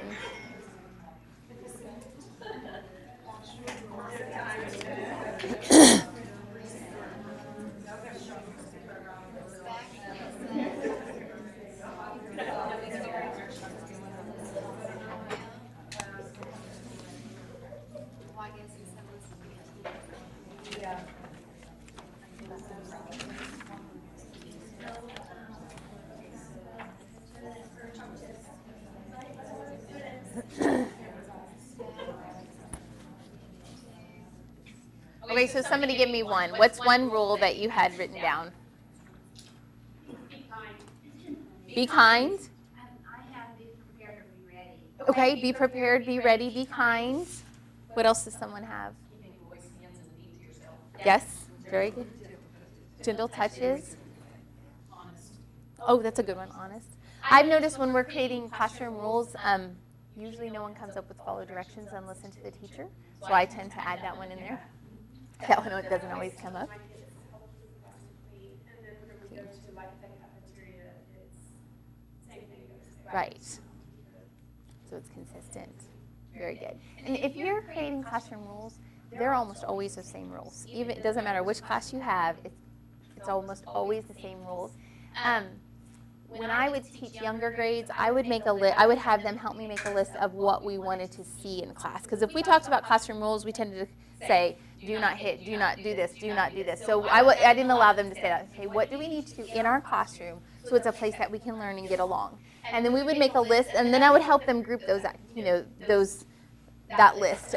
All of these have to do with being kind to others. So these all are kind. If you're in an older grade, an activity that I really loved was to give them 4 Post-it notes and have them write a rule on each one, and then pick one student's Post-it note and put it up there and read it, and see if anyone else has a Post-it note that's similar. And then group all of their ideas, and then make a rule to go along with each one of those. So you've created your rules together. Make sure that they're clear. Everybody understands them. We practice them, we model them, we make a chart about what they look like, what they sound like in our classroom. They're complete. If you have a friend not doing the right thing, you should be able to tie that back to one of your rules. I noticed that you're talking. Remember, one of our rules was to be respectful to others. Also, consistent. Make sure they're rules that you can enforce. We have joked that there are days where you just let Johnny sit under the table and break the crayons to pieces because you can't take it for just one more minute. And I think I can think of several occasions where that has happened to me, where you're just like, whatever. But really, even your most difficult students want you to hold them accountable for their behavior to show that you care about it. But I have to say, I really couldn't talk about being consistent without admitting that there were definitely days where I was done. So here was an example of some rules that we did. Has anyone ever heard of the PBIS system or used that in their school? I'm going to show you how we did it. If you're interested in that, I have a little postcard up here. It's part of the OTIS system, which is, I'm going to have to read it, Oklahoma Tiered Intervention System of Support. I get those S's mixed up. It's the same system that does RTI, which is the leveled interventions, but this component is behavior, and it's called Positive Behavior Intervention Systems. So I'm going to show you how we implement that at our school. Again, if you're interested, I can give you one of these so you can get some more information. In our school, we had PRIDE rules, and PRIDE stood for, of course, prepared, respectful, integrity, discipline, and effort. Everybody in the building had PRIDE, but we, in our classroom, we defined each one of those words in our own way. So prepared means be ready, respectful means be nice, integrity means do the right thing even when no one is watching, discipline means use self-control, effort means try your best. We had an action to go with each word, with each one of those, and we said them every single morning during the morning meeting. We talked about what each one meant, how when you're prepared, you have your materials ready, you come to class ready to learn. We talked about all the different aspects. And then we had a chart like this. Of course, this is school-wide, so you'd have to work with your administrator. But here are our PRIDE words, and here are all the different areas in our school. So this first one was my learning environment, and this is how my kids and our classroom define those words. This is how you showed PRIDE in the bathroom, cafeteria, hallway, playground, and arrival and dismissal time. So we had PRIDE rules that for our classroom, but there were pride rules for the entire building, and that helped keep it consistent. Another element that helped me as a teacher is we talked about those procedures on the first day.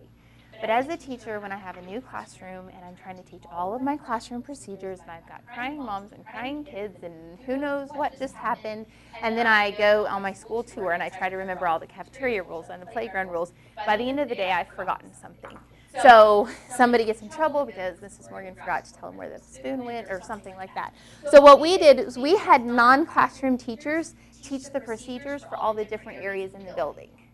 So we had a schedule, that's how we did it. So I would teach in the morning, and then at 9:30, and I will put this up here if you want to take a picture of it. So at 9:30 or whatever my scheduled time was, I would take my class to the cafeteria, and the principal would be waiting. And the principal would talk about all the procedures for the cafeteria. Then we would move on to the bathroom, and we had another teacher who would teach the bathroom procedures, and then the hallway, and then the playground. And that helped keep it consistent with the whole school because the same person was teaching the procedures for each area to the entire student body. That way, different teachers didn't have different procedures, and you really didn't know if you should be getting onto this kid who was walking in the hallway because you didn't know how that teacher taught him how to do it, so you just overlooked it. So that helped us in our school. So that might be some ideas that you could talk with your administrator about. It also took the pressure off me as a teacher.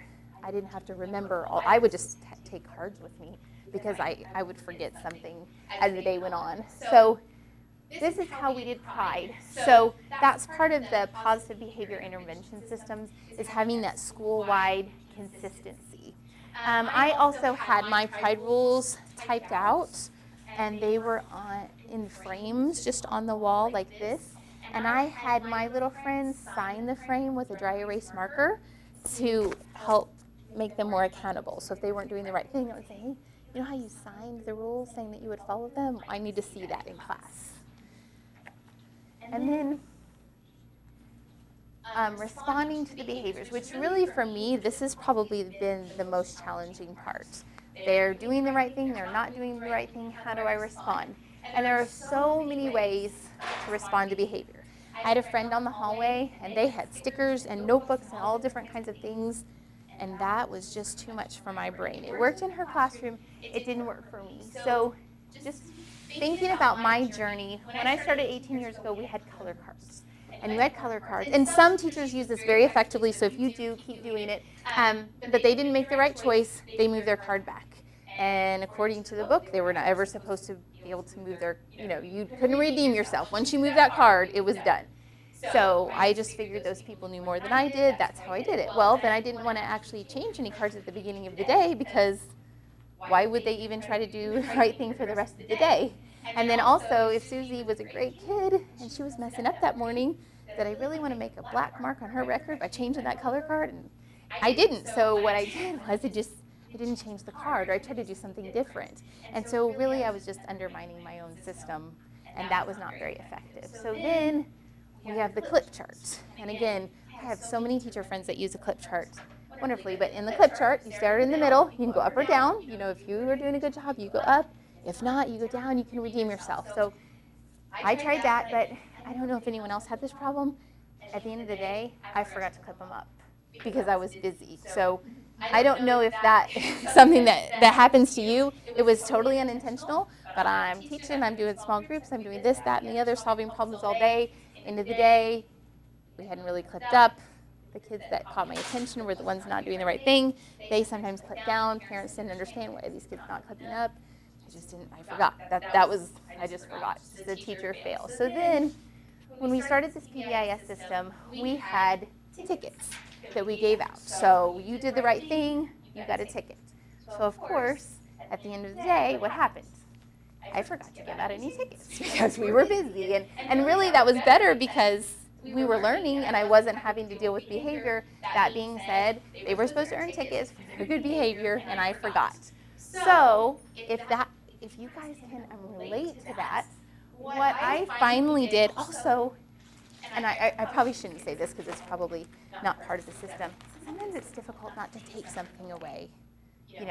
Giving tickets is great, but there are some kids where they need to have a little bit of consequences. So the way we solve that problem is I gave them 3 little coins like this. And in my class, they each had a number. We called it the top secret number just for organization. So if your number was 1, you had 3 little coins with 1. That was really just so they didn't steal coins from one another. So they had a little baggie with coins in it. And the coins really were just to help keep track of behavior. If they weren't doing the right thing, I'd say, take a coin, put it in the basket. So they would take one of their coins and they would put it in. At the end of the day, they would get the same number of tickets as they had coins left at the end of the day. So I knew that no matter what happened, if they were doing a good job, they got 3 tickets every single day. And then as they were packing up, I would hand out the tickets, and then they could go retrieve their coins for the next day. So every day they started with 3. The coins, they couldn't spend the coins on anything. They were really just to keep track of how many tickets. And they had a separate baggie. So hopefully that's not too complicated, but we did okay with it. And they would keep their tickets in the baggie. I would give tickets out during the day for good behavior in addition to the coins. But that way, I was guaranteed they would get something. And then, I can't find it. Oh, here they are. One day a week, and I would have my leader help me. We had binders, and they could buy privileges with their tickets. These were all privileges that did not cost me any money. I mean, simply in our classes, things like having markers at your desk. We didn't allow this because they were messy. And then, or not wearing shoes one day, or picking a new seat, or getting to sit by a friend at lunch. So in first grade, I had binders that were 10 tickets, 20 tickets, 30 tickets, because that was a big math skill, was the 10s. I know that in kindergarten, that would have been too much for our kindergartners. So they just, everything was 10 tickets, and they had a list. When you had 10 tickets, they just had a list. They would send that note home to the parents. The parents would help them pick a privilege, and they would send it back to the teacher, and then the teacher would just let them do whatever they had chosen. Again, our older grades, I think they did it by 5s just for mathematical skills. But I really think they did some similar activities, being with a friend, getting to sit by a friend. I had special pens of different colors they could use on their work. So that was how they earned privileges. On kind of like RTI on the PBIS system, that will probably work for about, hopefully, about 75% of your kids. And then you're going to have some that need some extra reinforcement. We worked with our principal counselor, a special needs teacher who had been trained, and the classroom teacher to develop those, but I just had a strip on those. You know, I had 3 or 4 friends that needed some extra. So they had a strip, and I just put a check mark, and they, in addition to the other, getting rid of coins and those types of things, they would have to give me laps at recess time. I didn't make them miss recess. I gave them the break. They were still getting physical activity, but instead of playing, they would do laps. And then you have your very severe kids in your class. And we would really work together as a team to come up with an intervention for them, because clip charts, tickets, that doesn't usually work with those types of kids. So they may need a sticker chart, or they may need the day broken up into little bitty pieces and monitor their behavior in just little bitty pieces. So that's how that system works. So if you are interested in that, you are more than welcome to come up and get this. So we've got procedures in place to build a classroom community, to create relationships in our class. We know what our rules are. We know what the response is going to be if we do the right thing or make bad choices. And then the final component for me of classroom management were those classroom procedures. Classroom procedures, routines, and expectations must be taught, modeled, and practiced. Never assume that students know their procedures. Being in first grade, when I started teaching first grade 18 years ago, it was the first time they ever went to school full day. So you had to teach them every single thing. How to open the milk carton, everything. They were tired, they took naps. So then we get full day kindergarten, and hallelujah, I didn't have to teach all that because they had seen it in kindergarten. But wrong, you always have to teach those things. So this is a little friend here who I love dearly, but could take advantage anytime I had not taught a procedure well. He, took advantage. Oh, you didn't really tell us to do that, and things were broken, and I learned where I had made mistakes. This is modified from Daily 5. If anyone does Daily 5, they have 10 steps to independence. I don't do all 10 steps for every single procedure, but this is how I modified it to teach procedures. So you identify the procedure. So maybe your procedure is we're going to put your finished papers in this basket. we'll talk about the purpose. I need you to put these in the basket because Mrs. Morgan needs to see them before they go home. I have a chart right here. I wouldn't necessarily do this chart for every single little procedure in class. Usually that was more for the areas, the center areas in our classroom.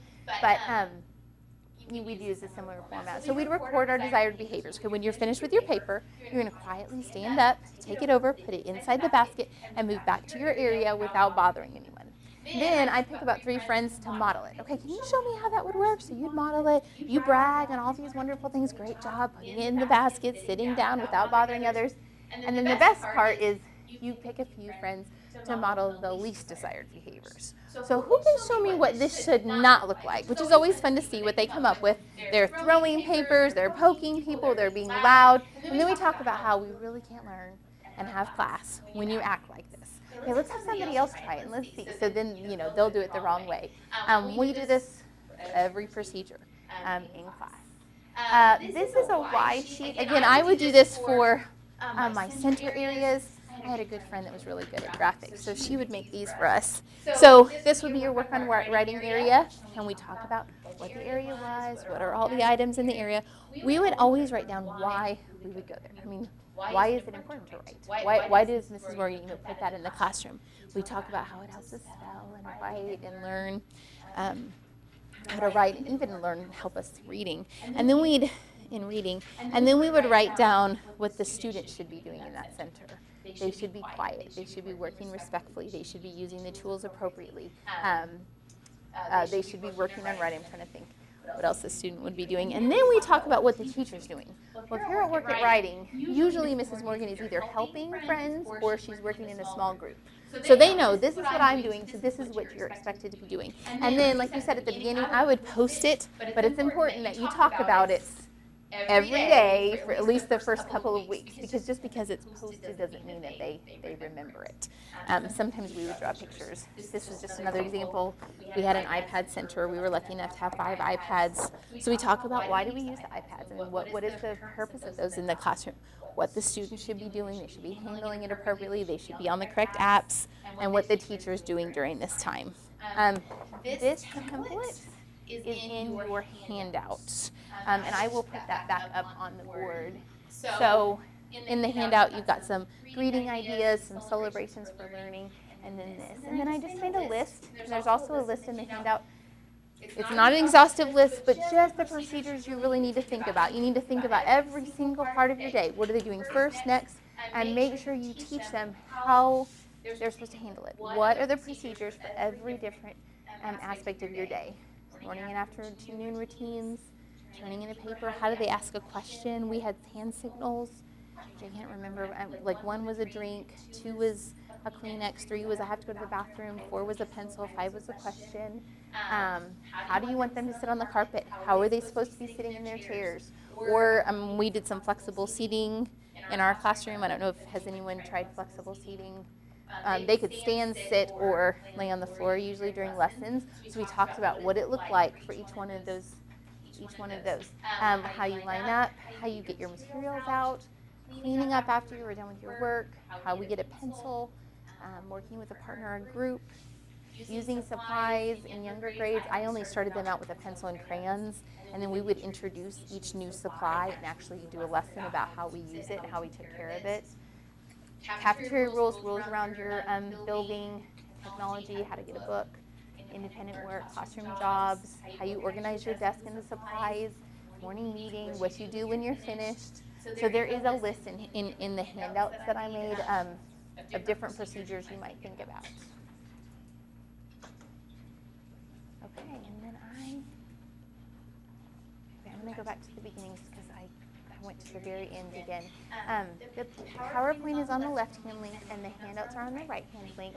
One other, and I just forgot about this, another aspect of the handout is there's a stop and think sheet. It's just a model. If you have a friend not doing the right thing, I would give them a sheet. They have to tell what they did, how they felt, and what they would do better next time, and then I would use that for documentation and send it home. So it wasn't always on me to write all that. They had to write it. Does anybody have any ideas or questions or thoughts of how this would work? You know of anything, but thank you very much. You guys have been a wonderful audience. I appreciate you coming today. Yes. Here's the Pride poster. By what? Here. And if you'd like to get more information about the PBIS system, there you go. It's on that link. I'm too new to the State Department. I did not have time to make it, approve it, and print it, so I just linked it. No, that's fine. That's fine.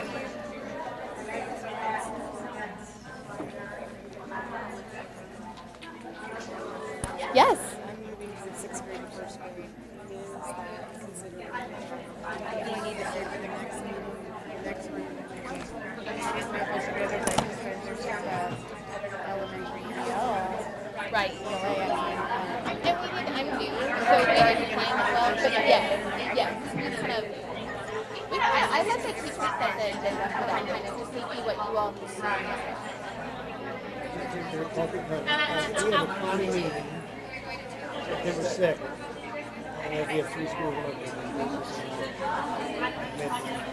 You'll be available to do it September 2nd.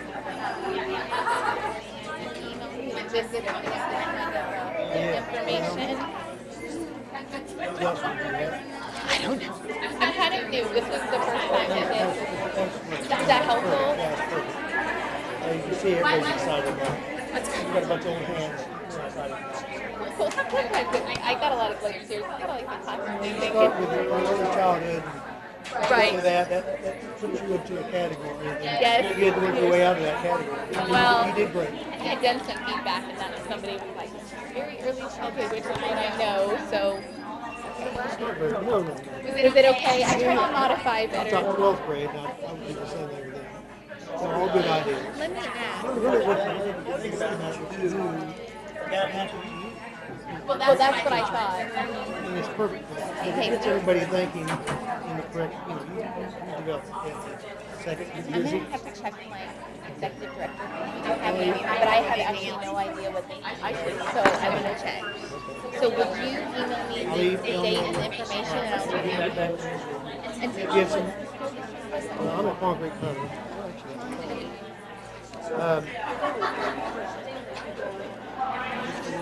Anyway, we have a county meeting.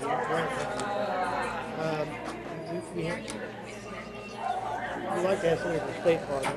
But Okay. It's easy to get stuff for secondary, but elementary. Yes. And you used to be perfect for it. Okay, well let me check. I'll get back to you. I'll email you immediately. Okay, that's great. Well, thank you. I'm glad you enjoyed it.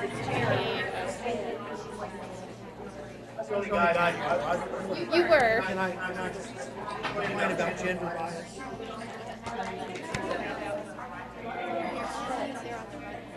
No, I'm sorry. I'm new to this department.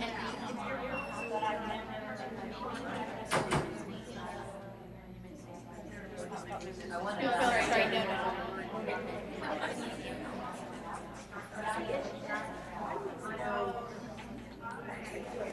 And also, we have a QR reader. No, I was gonna say, I put it on a QR reader.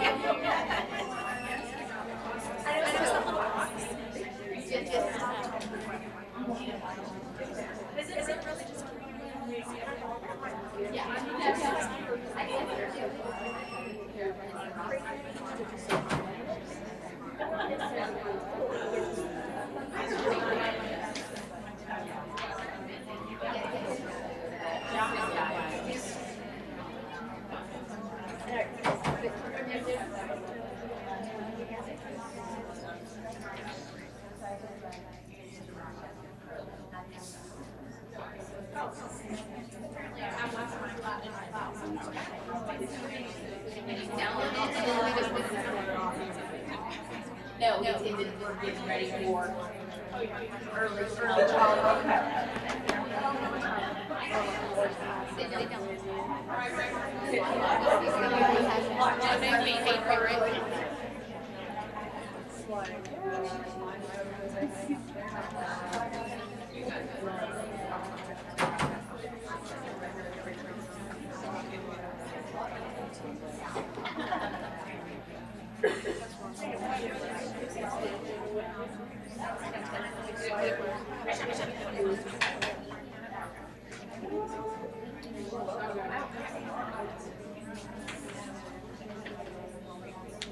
phone. Okay, so now you see them, and then I can on the next one.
So the one I liked, and then just whatever works your brain assignment. And I was like, that's really kind of boring and it hasn't worked. So we did something different. So this would be your unit theme, or you could put, just depends on your classroom. We did thematic units every single month because it's hard to get to those units. Sometimes we do a whole month. So we might do it here. If you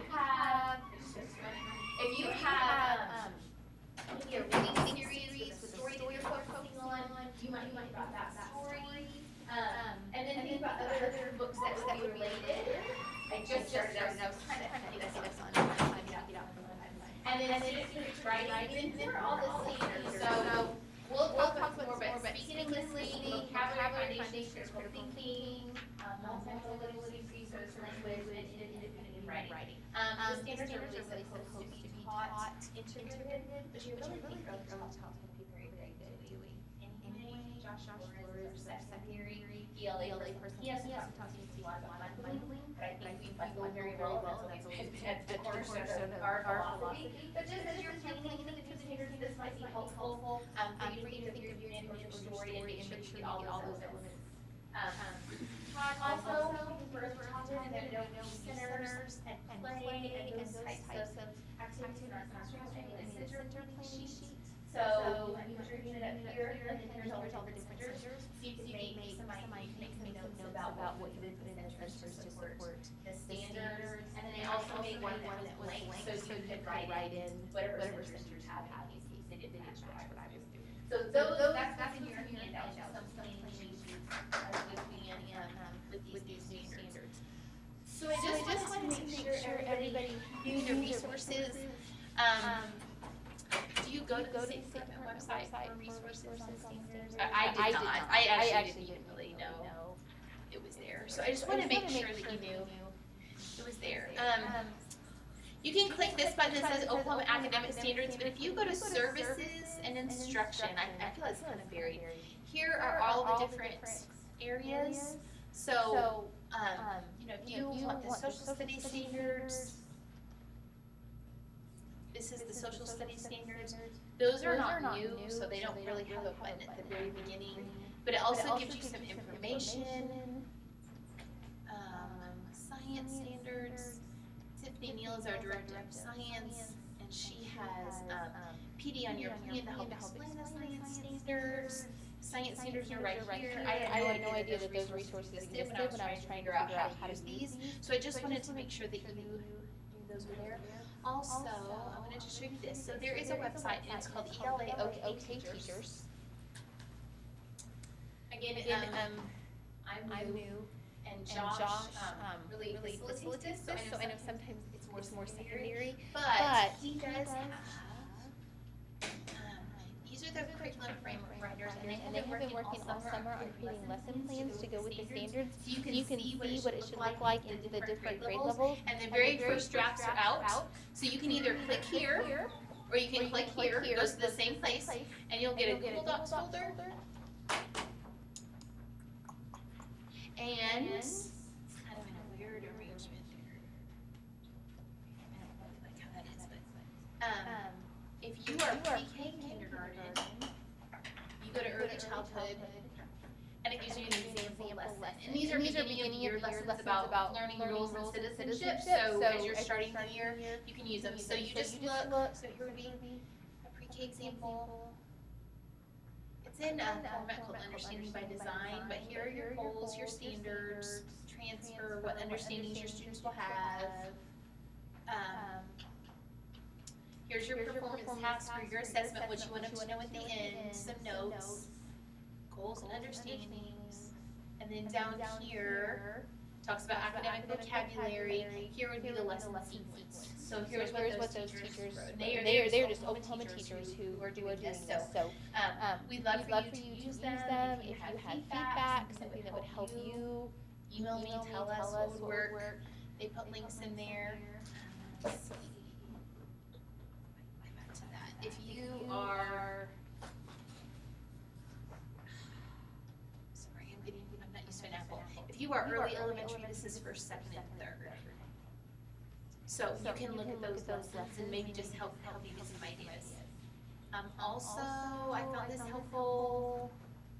There's an administrative guide, and then there's also a parent companion. So they've been writing notes to parents about the standards.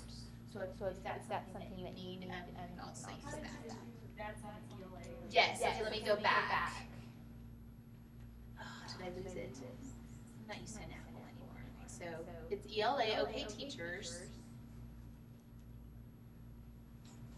And so here it says the first drafts are currently available for public comment via Google Drive. So you just click there, or you can come down here too and check out the first drafts of the curriculum frameworks and share your feedback.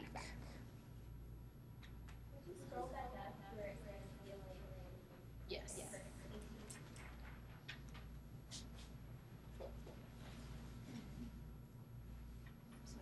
I just want to make sure as you were implementing the standards this year that you knew those resources Were available. There are also math curriculum framework writers. I've been trying to work with both because we're early childhood, and they are working on lesson plans and those types of things too. Those are just not up on the website. But as this year goes on and we're implementing, hopefully those will be up.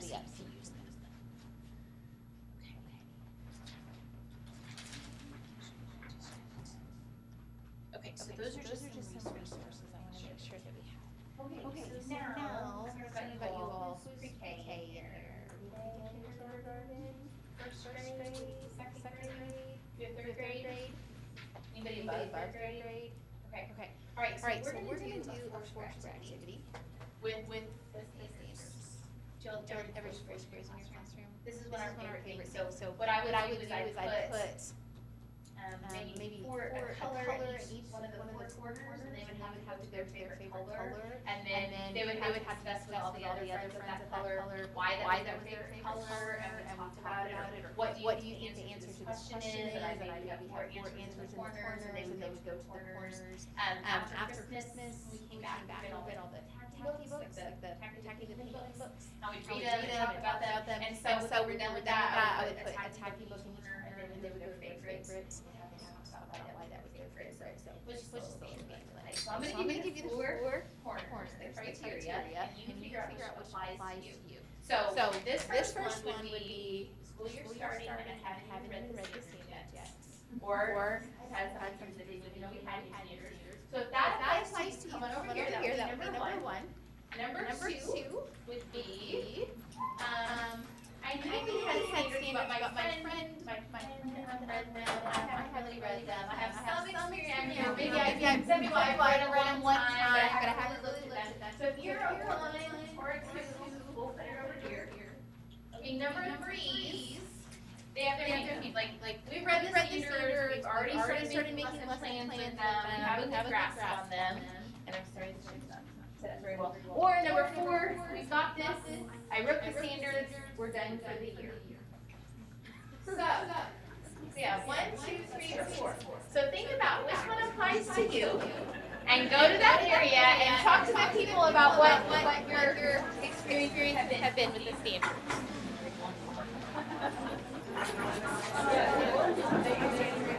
One is like I really haven't even read. No, you can go back to your spot. You can leave your stuff. I'll let you go back to your spot. I just kind of see where everybody is with this standard. I'm way out of my element here.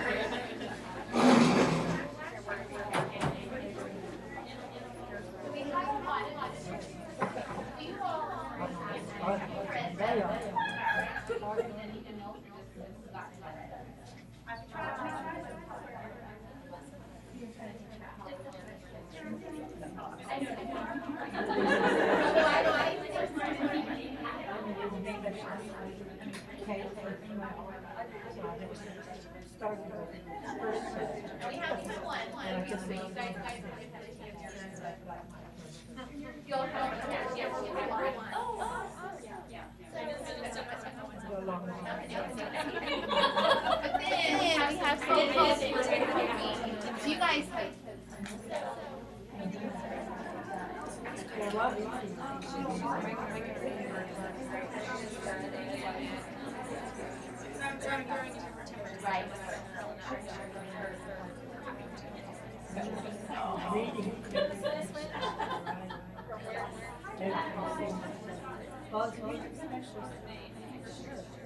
Because I work one-on-one. And mostly attention to Right? I'm the time being working together. You're right. But it looks like I'm going to have to.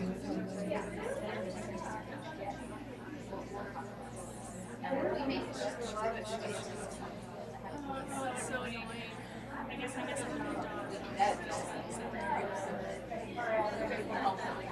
All right, let's go back to our spot.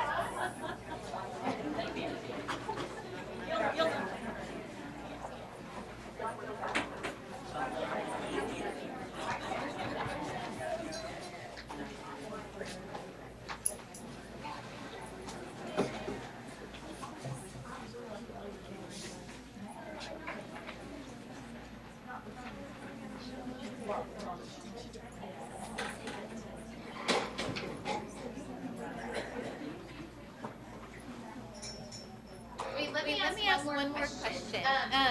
Because and again, I feel like in early childhood we need to be very integrated with our units and our learning.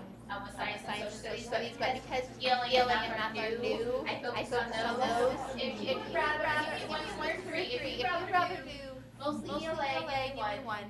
If you really need help with math, give me two. Or if you'd like to do a little bit of both, give me a 3. Okay. So we'll focus on ELA. I will try to get some math.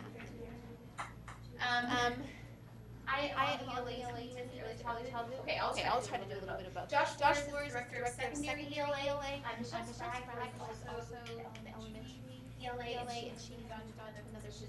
That position is not been filled just yet. So trying to step in and hard work. Okay, so here's what we're gonna do. Using the standards, you can download the website and print. I have enough books just for one session, so I can't give to you, but we can use them to look at today. So I need you to give those back to me. But we'll start with the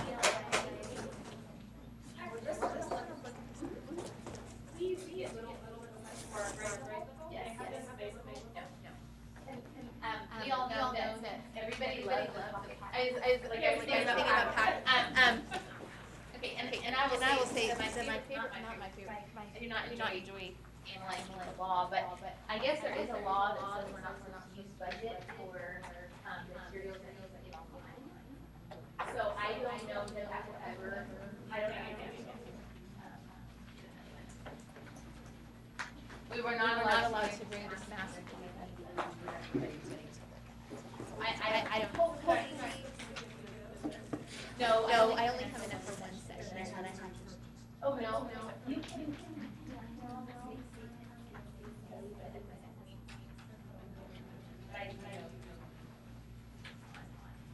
You just take a minute to look. No, these are really nice. And that we were able to.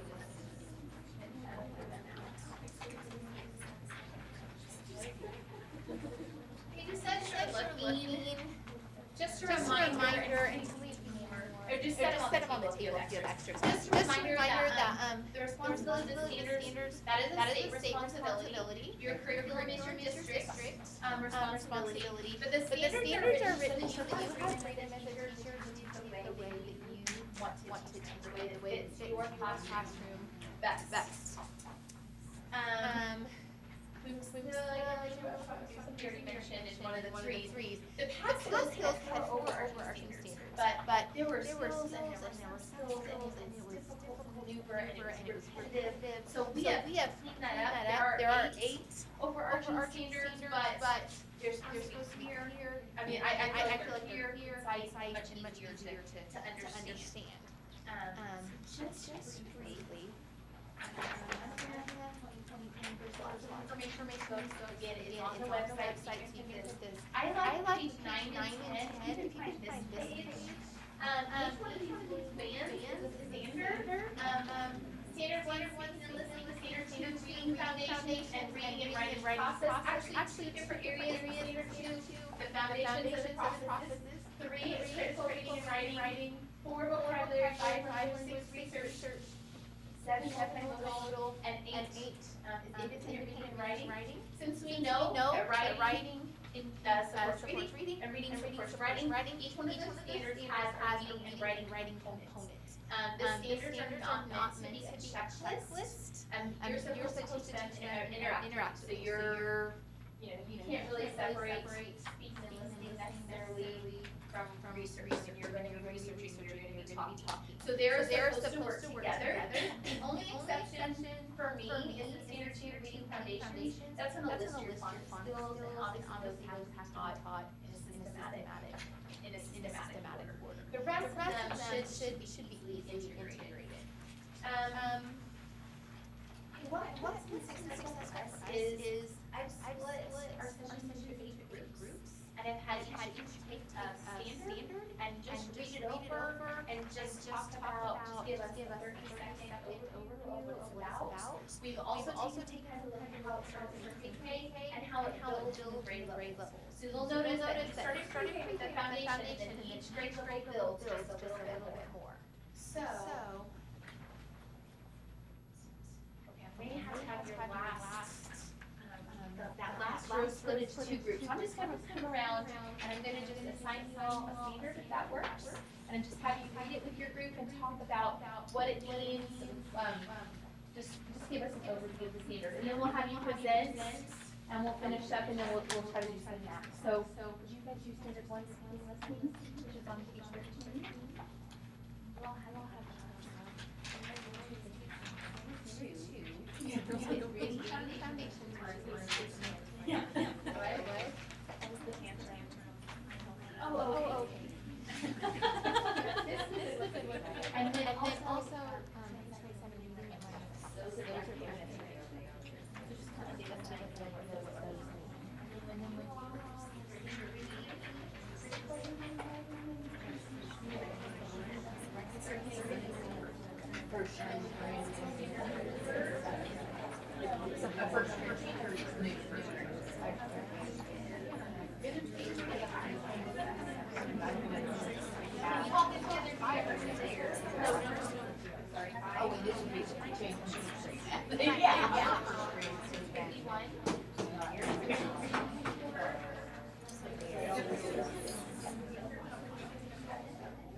okay, and this back row, those are great, right?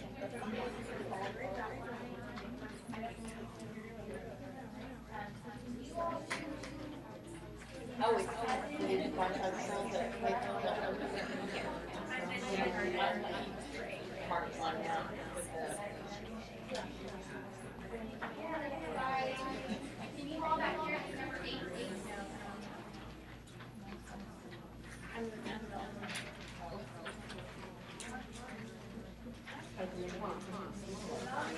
So I'm going to give you 2 or 3 minutes, read over the standard, and then just give us a 30-second report over what that standard means.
Let's try to do it in 1 more minute. Then we need to come back. Someone just give us an idea of what that standard means. Start. I looked over the part, what else you're supposed to stuff. Right. Yes, this is mine. Yeah, I forgot to resolve this line. You're prepared. So let you speak. Well, like I said, I'll speak on this part here, but I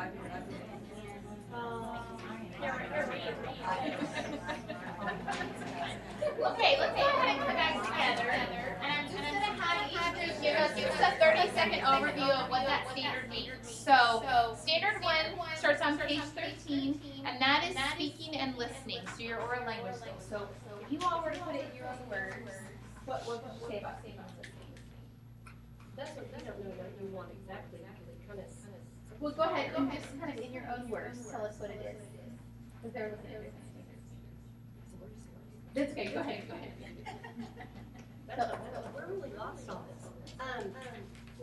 Just as students will develop in life, that's communication skills. I mean. So did you look at all, how do they do that in PK? Like, how do you start? Students will actively listen and they will speak using agreed upon rules Right. with guidance. And then the guidance disappears. Ask and answer questions. Yes, ask and answer questions. They brought up some good points. A lot of our early childhood skills, it says with guidance and support, but the other grades build on what you're doing. And so slowly that's going to come out. So please don't skip that because it says with guidance and support. It's very important. So basically for speaking and listening, you're just developing those oral language skills. The ability to ask a question and listen to the answer. To follow simple rules. Then as you move on, by first grade, they're supposed to be collaborating together. And then when you get to third grade, as you move on, they're collaborating and presenting together. They're not going to be able to do that unless you start understanding those collaborative rules and that oral language at the very beginning. So you're going to be applying communication skills. It doesn't say it, but I'm thinking, using complete sentences, being able to communicate. So, which seems simple, but again, if you can't speak in complete sentences, you cannot write complete sentences. So the first component is speaking and listening. And speaking and listening, usually you can lead through all the different standards, because you're always speaking and listening. Okay. So number two, standard two has two components. So on page 19, it's the reading foundation. So you can take an overview of what foundation is. For those who are not looking at this, or read it, what would you say? It's knowing your letters and the sound. Right. Right.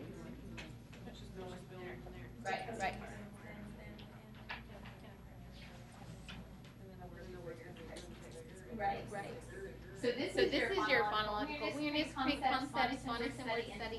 So these are the reading foundation.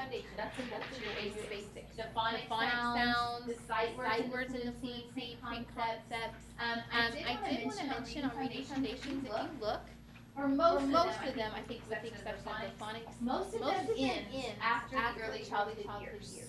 So this is very important for us to be looking at and creating good foundation, phonics skills, those sight words, those need to become automatic after early childhood. So as they move on, they're actually more and more strategic with their reading more and more complex. So I feel like that's not a burden on us, but that's one of our jobs, to really build that oral language base and to build those reading foundations. We'll talk about vocabulary in a minute, but I did want to point out that sight words are in the fluency piece, and vocabulary is a little bit different.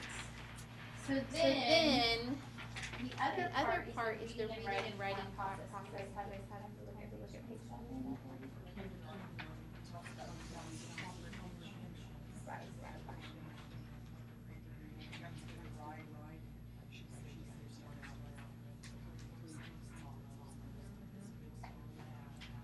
One teacher explained this. He said the reading and writing process as like the application of the reading foundation. They know where to start on a page to read. They know that they're going left to right. They know those basics. That this is a picture. These are words. When they're writing, they're doing pre-writing. The writing process. They're writing. They're revising. It's the process that go along with reading and writing. Understanding the basics. So then, after you go oral language, you've got the basics. Then we go to critical reading and writing. This is where you have to internalize and then apply it to something else. That's your higher order. And it's best on the pre-K level. The write is actually pictures. And so I think where you start is that with young children, they apply to themselves. You talk about the author and how the author writes something about the author that might tie into the story, or that, you know, relate to their family. It has to be very personal in this critical thinking, because they're developing their own self-image. Then as you get older, you're applying to real writing, where you have to talk about the themes and what something about life. And the lesson, because that's what your reading is, that's what a theme is. What the author's trying to get you to think about life in general. And then you have to create your own ideas out of what you've read. Whether it's poetry, short story, or essay about something you've read about that's nonfiction. You have to make that last bridge into coming out with something new. Yes, very good. So we're critically reading and writing and a good point about pre-K, pre-kindergarten, you're really just doing pictures, dictation, starting with that, inventing spelling. By first grade, and you're doing those shared readings, and you're thinking through all the different terms of grade. First grade, you actually have to come up with evidence and start applying it to your writing. I would notice that in first grade, on writing, when you start the narrative, informational, and opinion writing, and it just gets more complex from there. Which, to be honest, and I taught first grade for a long time, I think it's a big jump, but hopefully we have a foundation in the beginning, kindergarten, but by first grade, you're writing. And you're looking at all those different story elements, and each grade level, they add. Okay. So then, standard 4, which is on page 45, vocabulary. What would you say, to just give us an overview of what this language means? It says they'll expand the words of vocabulary, being able to use it efficiently, and effectively communicate and understand.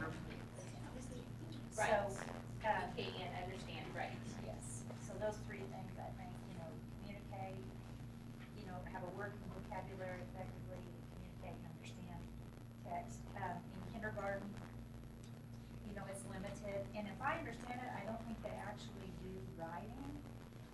Can you? I don't believe they are really. Okay. I mean, they're really just It using said expanded vocabulary. complete sentences and shared language activities and guidance and support. Right. So they're still, So you're doing it with them, so Right. with guidance and yes, support. and using it correctly. Yes. Like you said, complete sentences and that kind of thing. Is there a list of vocabulary words for the grades? No, and I'll ask Josh, I don't know that we have this, and I don't know what the That'd be philosophy nice if we had. Yes. Because I've been, and I was wondering the same thing, and I don't know if, Common Core have lists, so sometimes we don't do things, because of that. So I don't really know what the philosophy is, but I will mention that. But I'm sorry, thank you. No, that's fine. In first grade, again, you're adding more vocabulary as they do every year. They're learning more about the phonics part of it, the root words, the stems, the prefixes, suffixes, the parts of it. Their context clues, putting words into categories, common attributes. They do begin writing. Students will use domain-appropriate vocabulary to communicate ideas in writing with guidance and support. Okay. We're still guided. And this is really talking about the academic vocabulary and the domain specific, not sight. Well, I had one teacher that kept talking about word balls, and word balls are wonderful, but this isn't really talking about sight words. It's talking about your science, your social studies, your literary terms, your mathematical terms. We had talked about, somebody did that during their morning meeting and they picked out some words and acted them out. Having charts up that explain those kinds of words. One teacher had a fancy Nancy word wall with boas, and so when they had fancy words, they would put them up there with a little picture, so they would practice using them. In my class, I had vocabulary words up, and we would, if they could use them in a sentence correctly, they got to put 1 tally mark, and if they could use it in their writing correctly, they got to put 2 tally marks. And then our favorite words would go up on a sparkly word wall. So it's those kinds of words we're working on here. Before we go to number 5, I'd also like to mention text complexity is an idea that's embedded in our standards, which is scary for early childhood because we're not actually reading on our own. So to give them a complex text is scary because they're not even reading simple text sometimes. So I want to encourage you to make sure that you're reading complex text to them. I think of a complex text like Stella Luna. I bring this as an example. We love this story, but to understand it, you really have to have a basic knowledge of bats. It has some pretty high-level vocabulary in there, and really the plot is complex because we've got the bat being separated from mom, the bat dealing with the birds. So it takes some background. That would be the definition of a complex text, but I mean, you read it to them, you have to work with the vocabulary, you may have to read it a few times, but after you do, it helps them listen to the different sentence structures, the vocabulary, and it makes them better readers. I also give an example, is I thought that I was an intelligent person when I came to the State Department, and then I had to read these documents with acronyms. I mean, I had never seen, even sometimes I even knew what the organization was, but I'd never seen it referred to in that way. I mean, when we're in school, we don't, say the S up in the simmer. I mean, we don't talk like that. And so I had to really circle, the words that I didn't understand and look them up, and it was not fun, and I would have rather been doing something else sometimes, but as I practiced, I get better. And so now I can have conversations, minimally, but better, and read those documents without having to look everything up. So that made me a better reader. I do joke too. They probably want to, but they never brought out the below level reader for me. I just struggled with it, and I learned, and I looked it up, and it took me a few times, but that's gonna help. I became better, and it's easier for me. Same thing's gonna happen with your students. The learning is in the struggle. So not every document that I read is that difficult. Many documents I read are just, fine, but I've read enough, I've had enough difficult documents. I've had to read enough difficult documents to make me better at understanding that language. So I wanted to make sure we talked about text complexity. Okay, so can you keep going? 5. What would you all say about 5? We just said that it's applying grammar over different types of mediums, like so you use it in your reading to identify your commas and pauses and things, and then as you transfer into writing and then you just keep talking appropriately and using grammatical structure in that. It started out with more concrete objects in the lower grade, so it's actual action, motion, movement, pictures, and as you go up, you start learning how to apply these parts of speech in different areas, and start working for that abstract thinking more than just concrete. Okay, that was a very good explanation. I can, as a first grade teacher, label these words nouns if they don't have any experiences sorting the words out. So when you're in pre-K and kindergarten, you just need to do those foundations. They're practicing sorting. They understand these words go into a group and these words go into a group. So that as they get older and we have to label those groups, they have the background knowledge to do it. Okay, 6. Well, we were just talking about the research, how it is the next step. Whenever you apply standards 1 through 5, you can go on to research, and so you're kind of building up to that. Yes. But also, the way I would have applied it would be like if I was teaching, reinforcing teaching, reading through the science, like science or social studies, I think you could do research and relate it to your reading and your vocabulary and everything. And for instance, like you could, with your research, you would maybe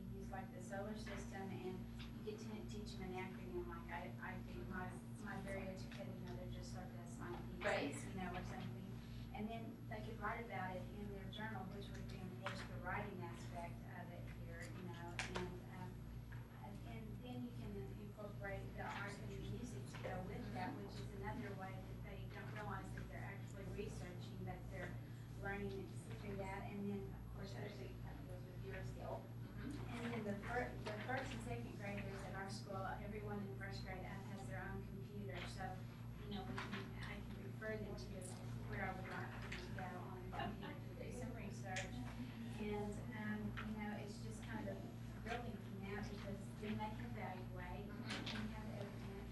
And then as well, homework assignment, if they want to, then they can bring something and make a presentation from home, something that they might could apply to like the solar system or some kind of research they did on their own, you know, and it just builds vocabulary.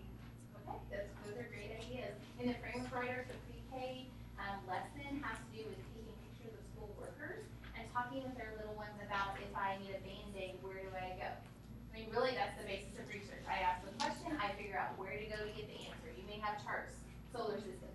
They just need to learn that if I have a question, where do I go to get that answer? So that's really, I feel like, how it relates to early childhood. Where do I go to get answers? Okay, very good examples. Okay, 7. This is my favorite, but this one can be kind of complicated. Multimodal literacy on page 63. What do you guys think about that? At our school, we have a virtual video for Chromebooks, and then supply they have iPads. So we just look at using those tools that we have, and like I said, for second grade, teaching them how to use Google to research things, as well as, you know, like the online libraries, like Epic and stuff, you know, go find books and whatnot. Well, and really, it can be technology, but I will say multimodal, I mean, it's just using more than one mode. So it can definitely be technology. It could also be a poster during a presentation. It could be a pamphlet. This has been troubling for pre-K. We talked about making a little video of something that you've learned, you know, describing something, even puppets, felt boards. I mean, those are multimodal. You're using more than one mode to communicate information. I'm gonna show you an example too that I did in my classroom that illustrates that. Okay, last one real quickly, independent reading and writing. Okay, in pre-K and kindergarten, this is like them responding to read alouds and maybe drawing pictures. Maybe later on in the year, in pre-K, they can start writing words, like maybe write a word like dog, so they can draw a picture of a dog and write the word dog. In first grade, second grade, third grade, once they begin those reading skills and they're becoming better readers, they can start picking those books that they're interested in and possibly writing about some different things from those texts that they've read. Right, it goes from in pre-K kindergarten just having the interest to go to the reading center and to the writing center to actually choosing topics and books on their own. So that's how that one relates. All right, so really, this is not for one. This keeps going off for me. You all actually came up with most of my points, reading and writing together. This is what we talked about at the bottom, reading foundations. Those need to become automatic so they can become increasingly strategic in the older grades. That's just a page. Okay, I wanted to talk about this. You know that any standards, you're going to have your essential skills, right? If you've got a kid that's struggling, there's going to be skills that you focus on more than others. So those would be the major concepts, and then we have connecting concepts. Important, but can be connected with the major concepts to make lessons. So this is how those are sorted. I mean, if you had to pick any standards, and to be honest with you, the standards that are going to be on the test will be Standard 2, reading foundations, critical reading and writing, vocabulary, and language. The connecting concepts that tend to weave themselves throughout the standards, speaking and listening, research, multimodal, and independent reading and writing. Now, I had an example here, and I'm just praying that there is sound. Okay, I'm gonna see if this works. This is a project, we were working on opinion writing in first grade, and they had to do a book report on their favorite book. And then we put it in an app called Chatterpix.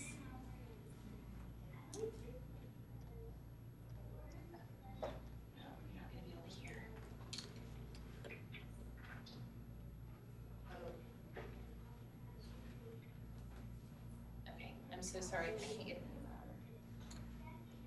There we go. Albert loved it. Read this book to find out more. Okay, hold on, I'm gonna go back to the beginning. I am Albert Einstein. I like this book because I like to learn, study, make good choices because Albert made good choices. When Albert was born, the book said Albert had a big head. When Albert was 4, he was sick. His dad gave him a compass. Albert loved it. Read this book to find out more. The end. So if you look at it, I mean, when we did this, we were analyzing the Reading Rainbow book reviews at the end of the Reading Rainbow movie, and so we made a list of what information those kids gave us. We did an outline. They had to choose a book that they could read independently. They were critically reading and writing because they were picking out their favorite part and defending it. We were opinion writing. Lost it. So that's just one example of how I might weave the standards together to make a lesson. And then we talked about text complexity. Okay, in our last 10 minutes or so, I want to talk about math, and I'm going to hand out the math booklets, but again, I only have one set of these, so you'll just kind of look them over while we're talking. So,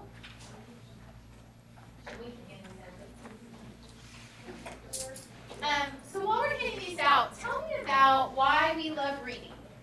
What do we love about reading? It opens up our world. Constant learning, very good. Entertainment. We may have to share, because it is looking like I did not get them all back. Can we share? If you think about it, I'm so sorry. Well, I can share. I had 50 and I did. Okay.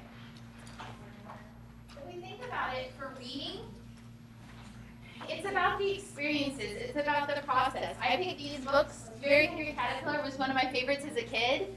My dad was a master Fox and Socks reader, so he would read that to us when we were little. And Brown Bear was the first book my daughter read to me by herself. So that's what you remember with reading. You don't remember that we sat there and did word work or that we learned all of our letters.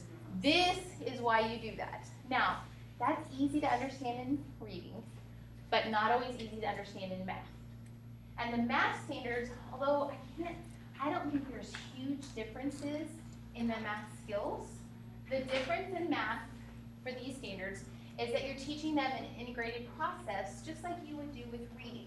It's about the experiences. It's about thinking and revising your thinking. Again, when we're writing, we frequently revise our writing, but if a child gets something wrong on a paper, how many times do you let them revise what they're doing? So that's what this is about. So when I thought about math, I thought about making pattern block pictures. In first grade, we had an economic literacy skill. So we did a bake sale. It was really peanut-free, individually wrapped snacks, but we called it a bake sale. And and everything was a quarter, and the other kids came in and bought their snacks. They could bring quarters and dollars. So it was about how many quarters in the dollar. If they gave you $1 and they only want 2 snacks, how many do you give them back? And if we don't practice our math, this is what it's all about. I can't go to the store and figure out how much, 2 boxes of cereal are if I don't know my math skills. This is, of course, science. Science and math work well together. They were just doing the water drops on a coin, and they had to count how many. So this is, we want math experiences going on. Okay, and since we only have a few minutes, it talks about these mathematical actions and processes. We're doing our procedures, we're doing fact fluency, but we're talking, we're having conversations, we're doing problem solving, we're reasoning, we're talking about strategies, along with just simply giving a paper or a fluency page and timing it. And I'm sorry we don't have too much time to talk about all those.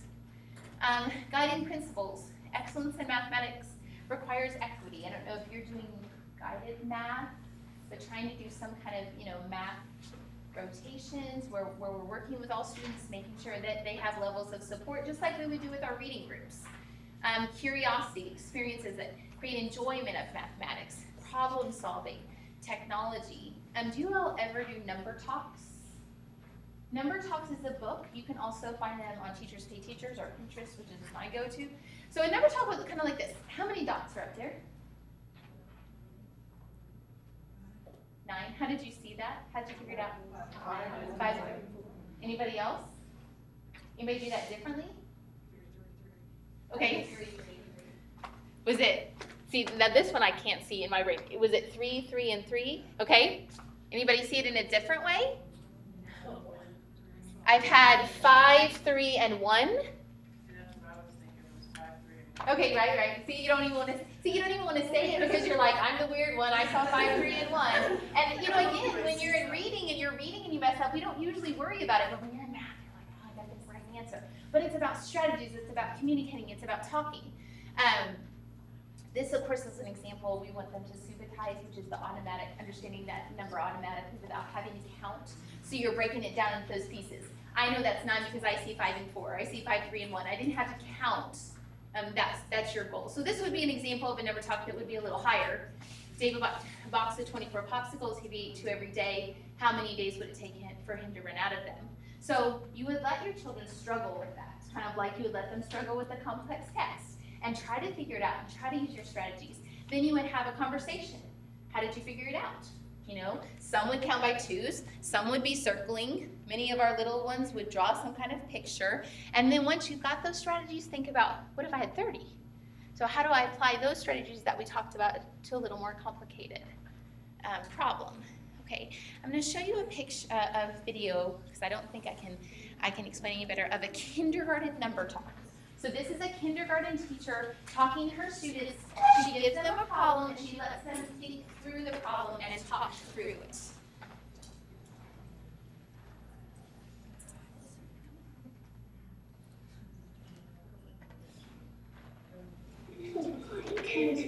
Remember not to.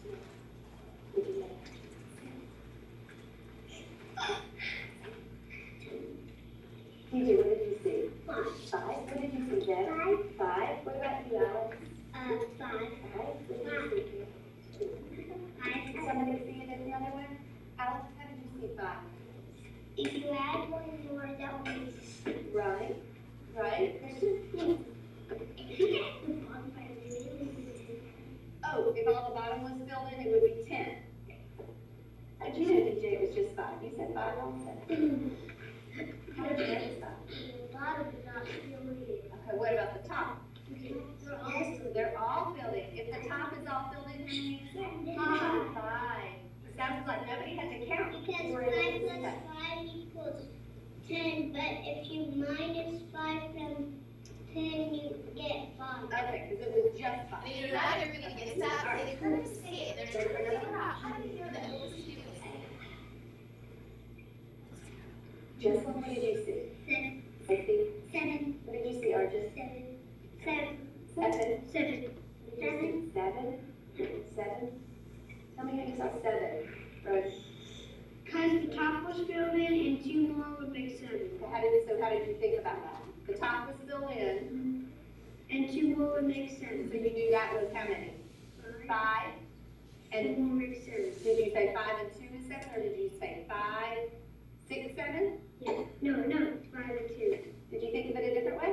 If it's a 10th grade, then if you had 1 more, it would be 8. And if you had 2 more, it would be 10. If you took 3 away, it would be 7. But they're still in there. They're like, All right. Let's do 1 more then. just really letting them talk about what they're thinking and how they're thinking differently.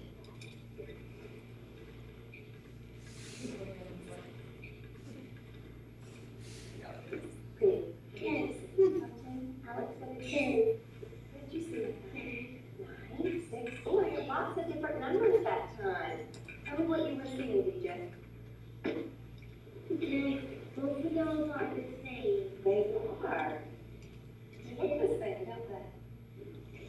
Because more because they have 2 of you. Okay. Show me how you found 6. Because that, if you have 1 more down like there, it would be 7. It would show me. Just let him figure it out. 10. How did you figure it out?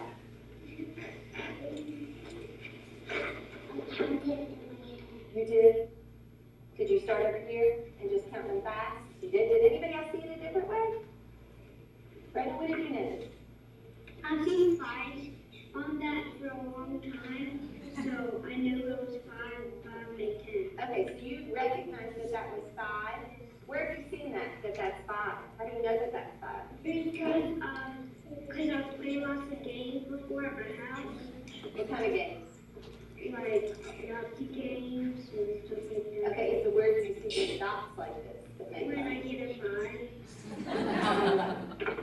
On the diet. Those are really easy for your classrooms too. That does not have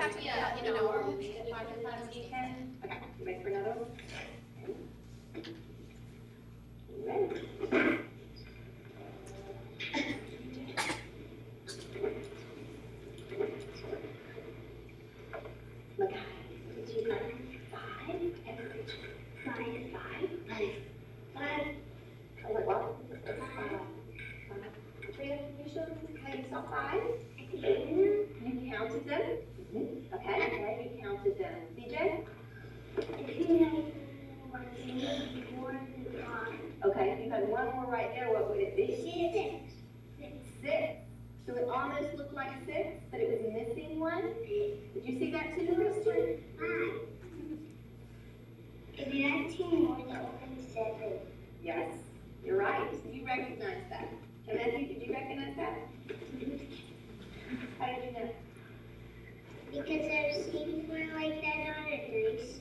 Oh, come show us You the cannot number be left left out. out. 4. Where's 4?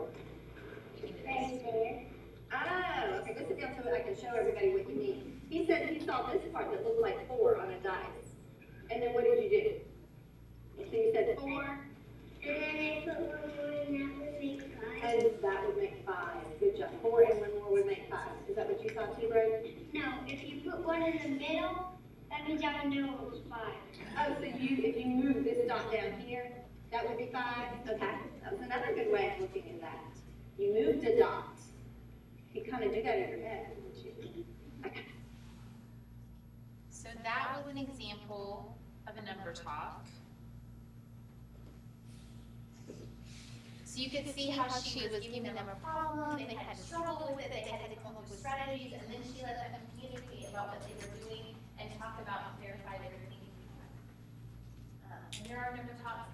I would say in my classroom, I was an excellent, I mean, we had a division, I don't know what you all have for math curriculum, but they had problems today, that type of thing. So we might use, I would use different things. I might use that as my intro for my math, when we do a little number talk, and we talk about it. Just thinking about guided math and giving activity, the way we did it was I split my class into 3 different groups. And one group went to math with the teacher, one group took games, just dice games and card games, and they did math with a partner. And then we had math with technology, where they had math apps and activities that they could do. So we were split into 3 groups. So really, I didn't even teach a whole group lesson. I just taught the lesson 3 times with different levels of support, depending on our students' needs. So I teach this is the teacher's table, and then, with my lower kids, we might have more cards, more counting, more teacher support. With my higher kids, they may be doing it more independently, and then I would have more extensions. And then they would go work with partners on games, dice games. I haven't Yahtzee yet, but go fish. We did war with every different kind of card imaginable. And then they would go to technology. And that really helped me meet their needs. Also, I didn't have to check any papers later and figure out, who didn't get it, who got it, because we were doing it right there at the teacher table. So if there were any problems, I could fix it right then. I would check their paper right then, and then they would go turn it in. So that was the problem I had with math, is you do the lesson, they do their paper, they turn it in, I would always look at it at the end of the day, oops, we missed something, obviously they didn't get it, I didn't figure it out until later, I'm trying to remediate it the next day, and then I had effective. So, thinking too much math, but hopefully that gave you an overview. So, if you have any questions, come and tell me, come let me know, if you can bring me what that you have up here, and lean forward.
ones that need it, you know, and I just take it, just do the little tiny bit that's incorporated with.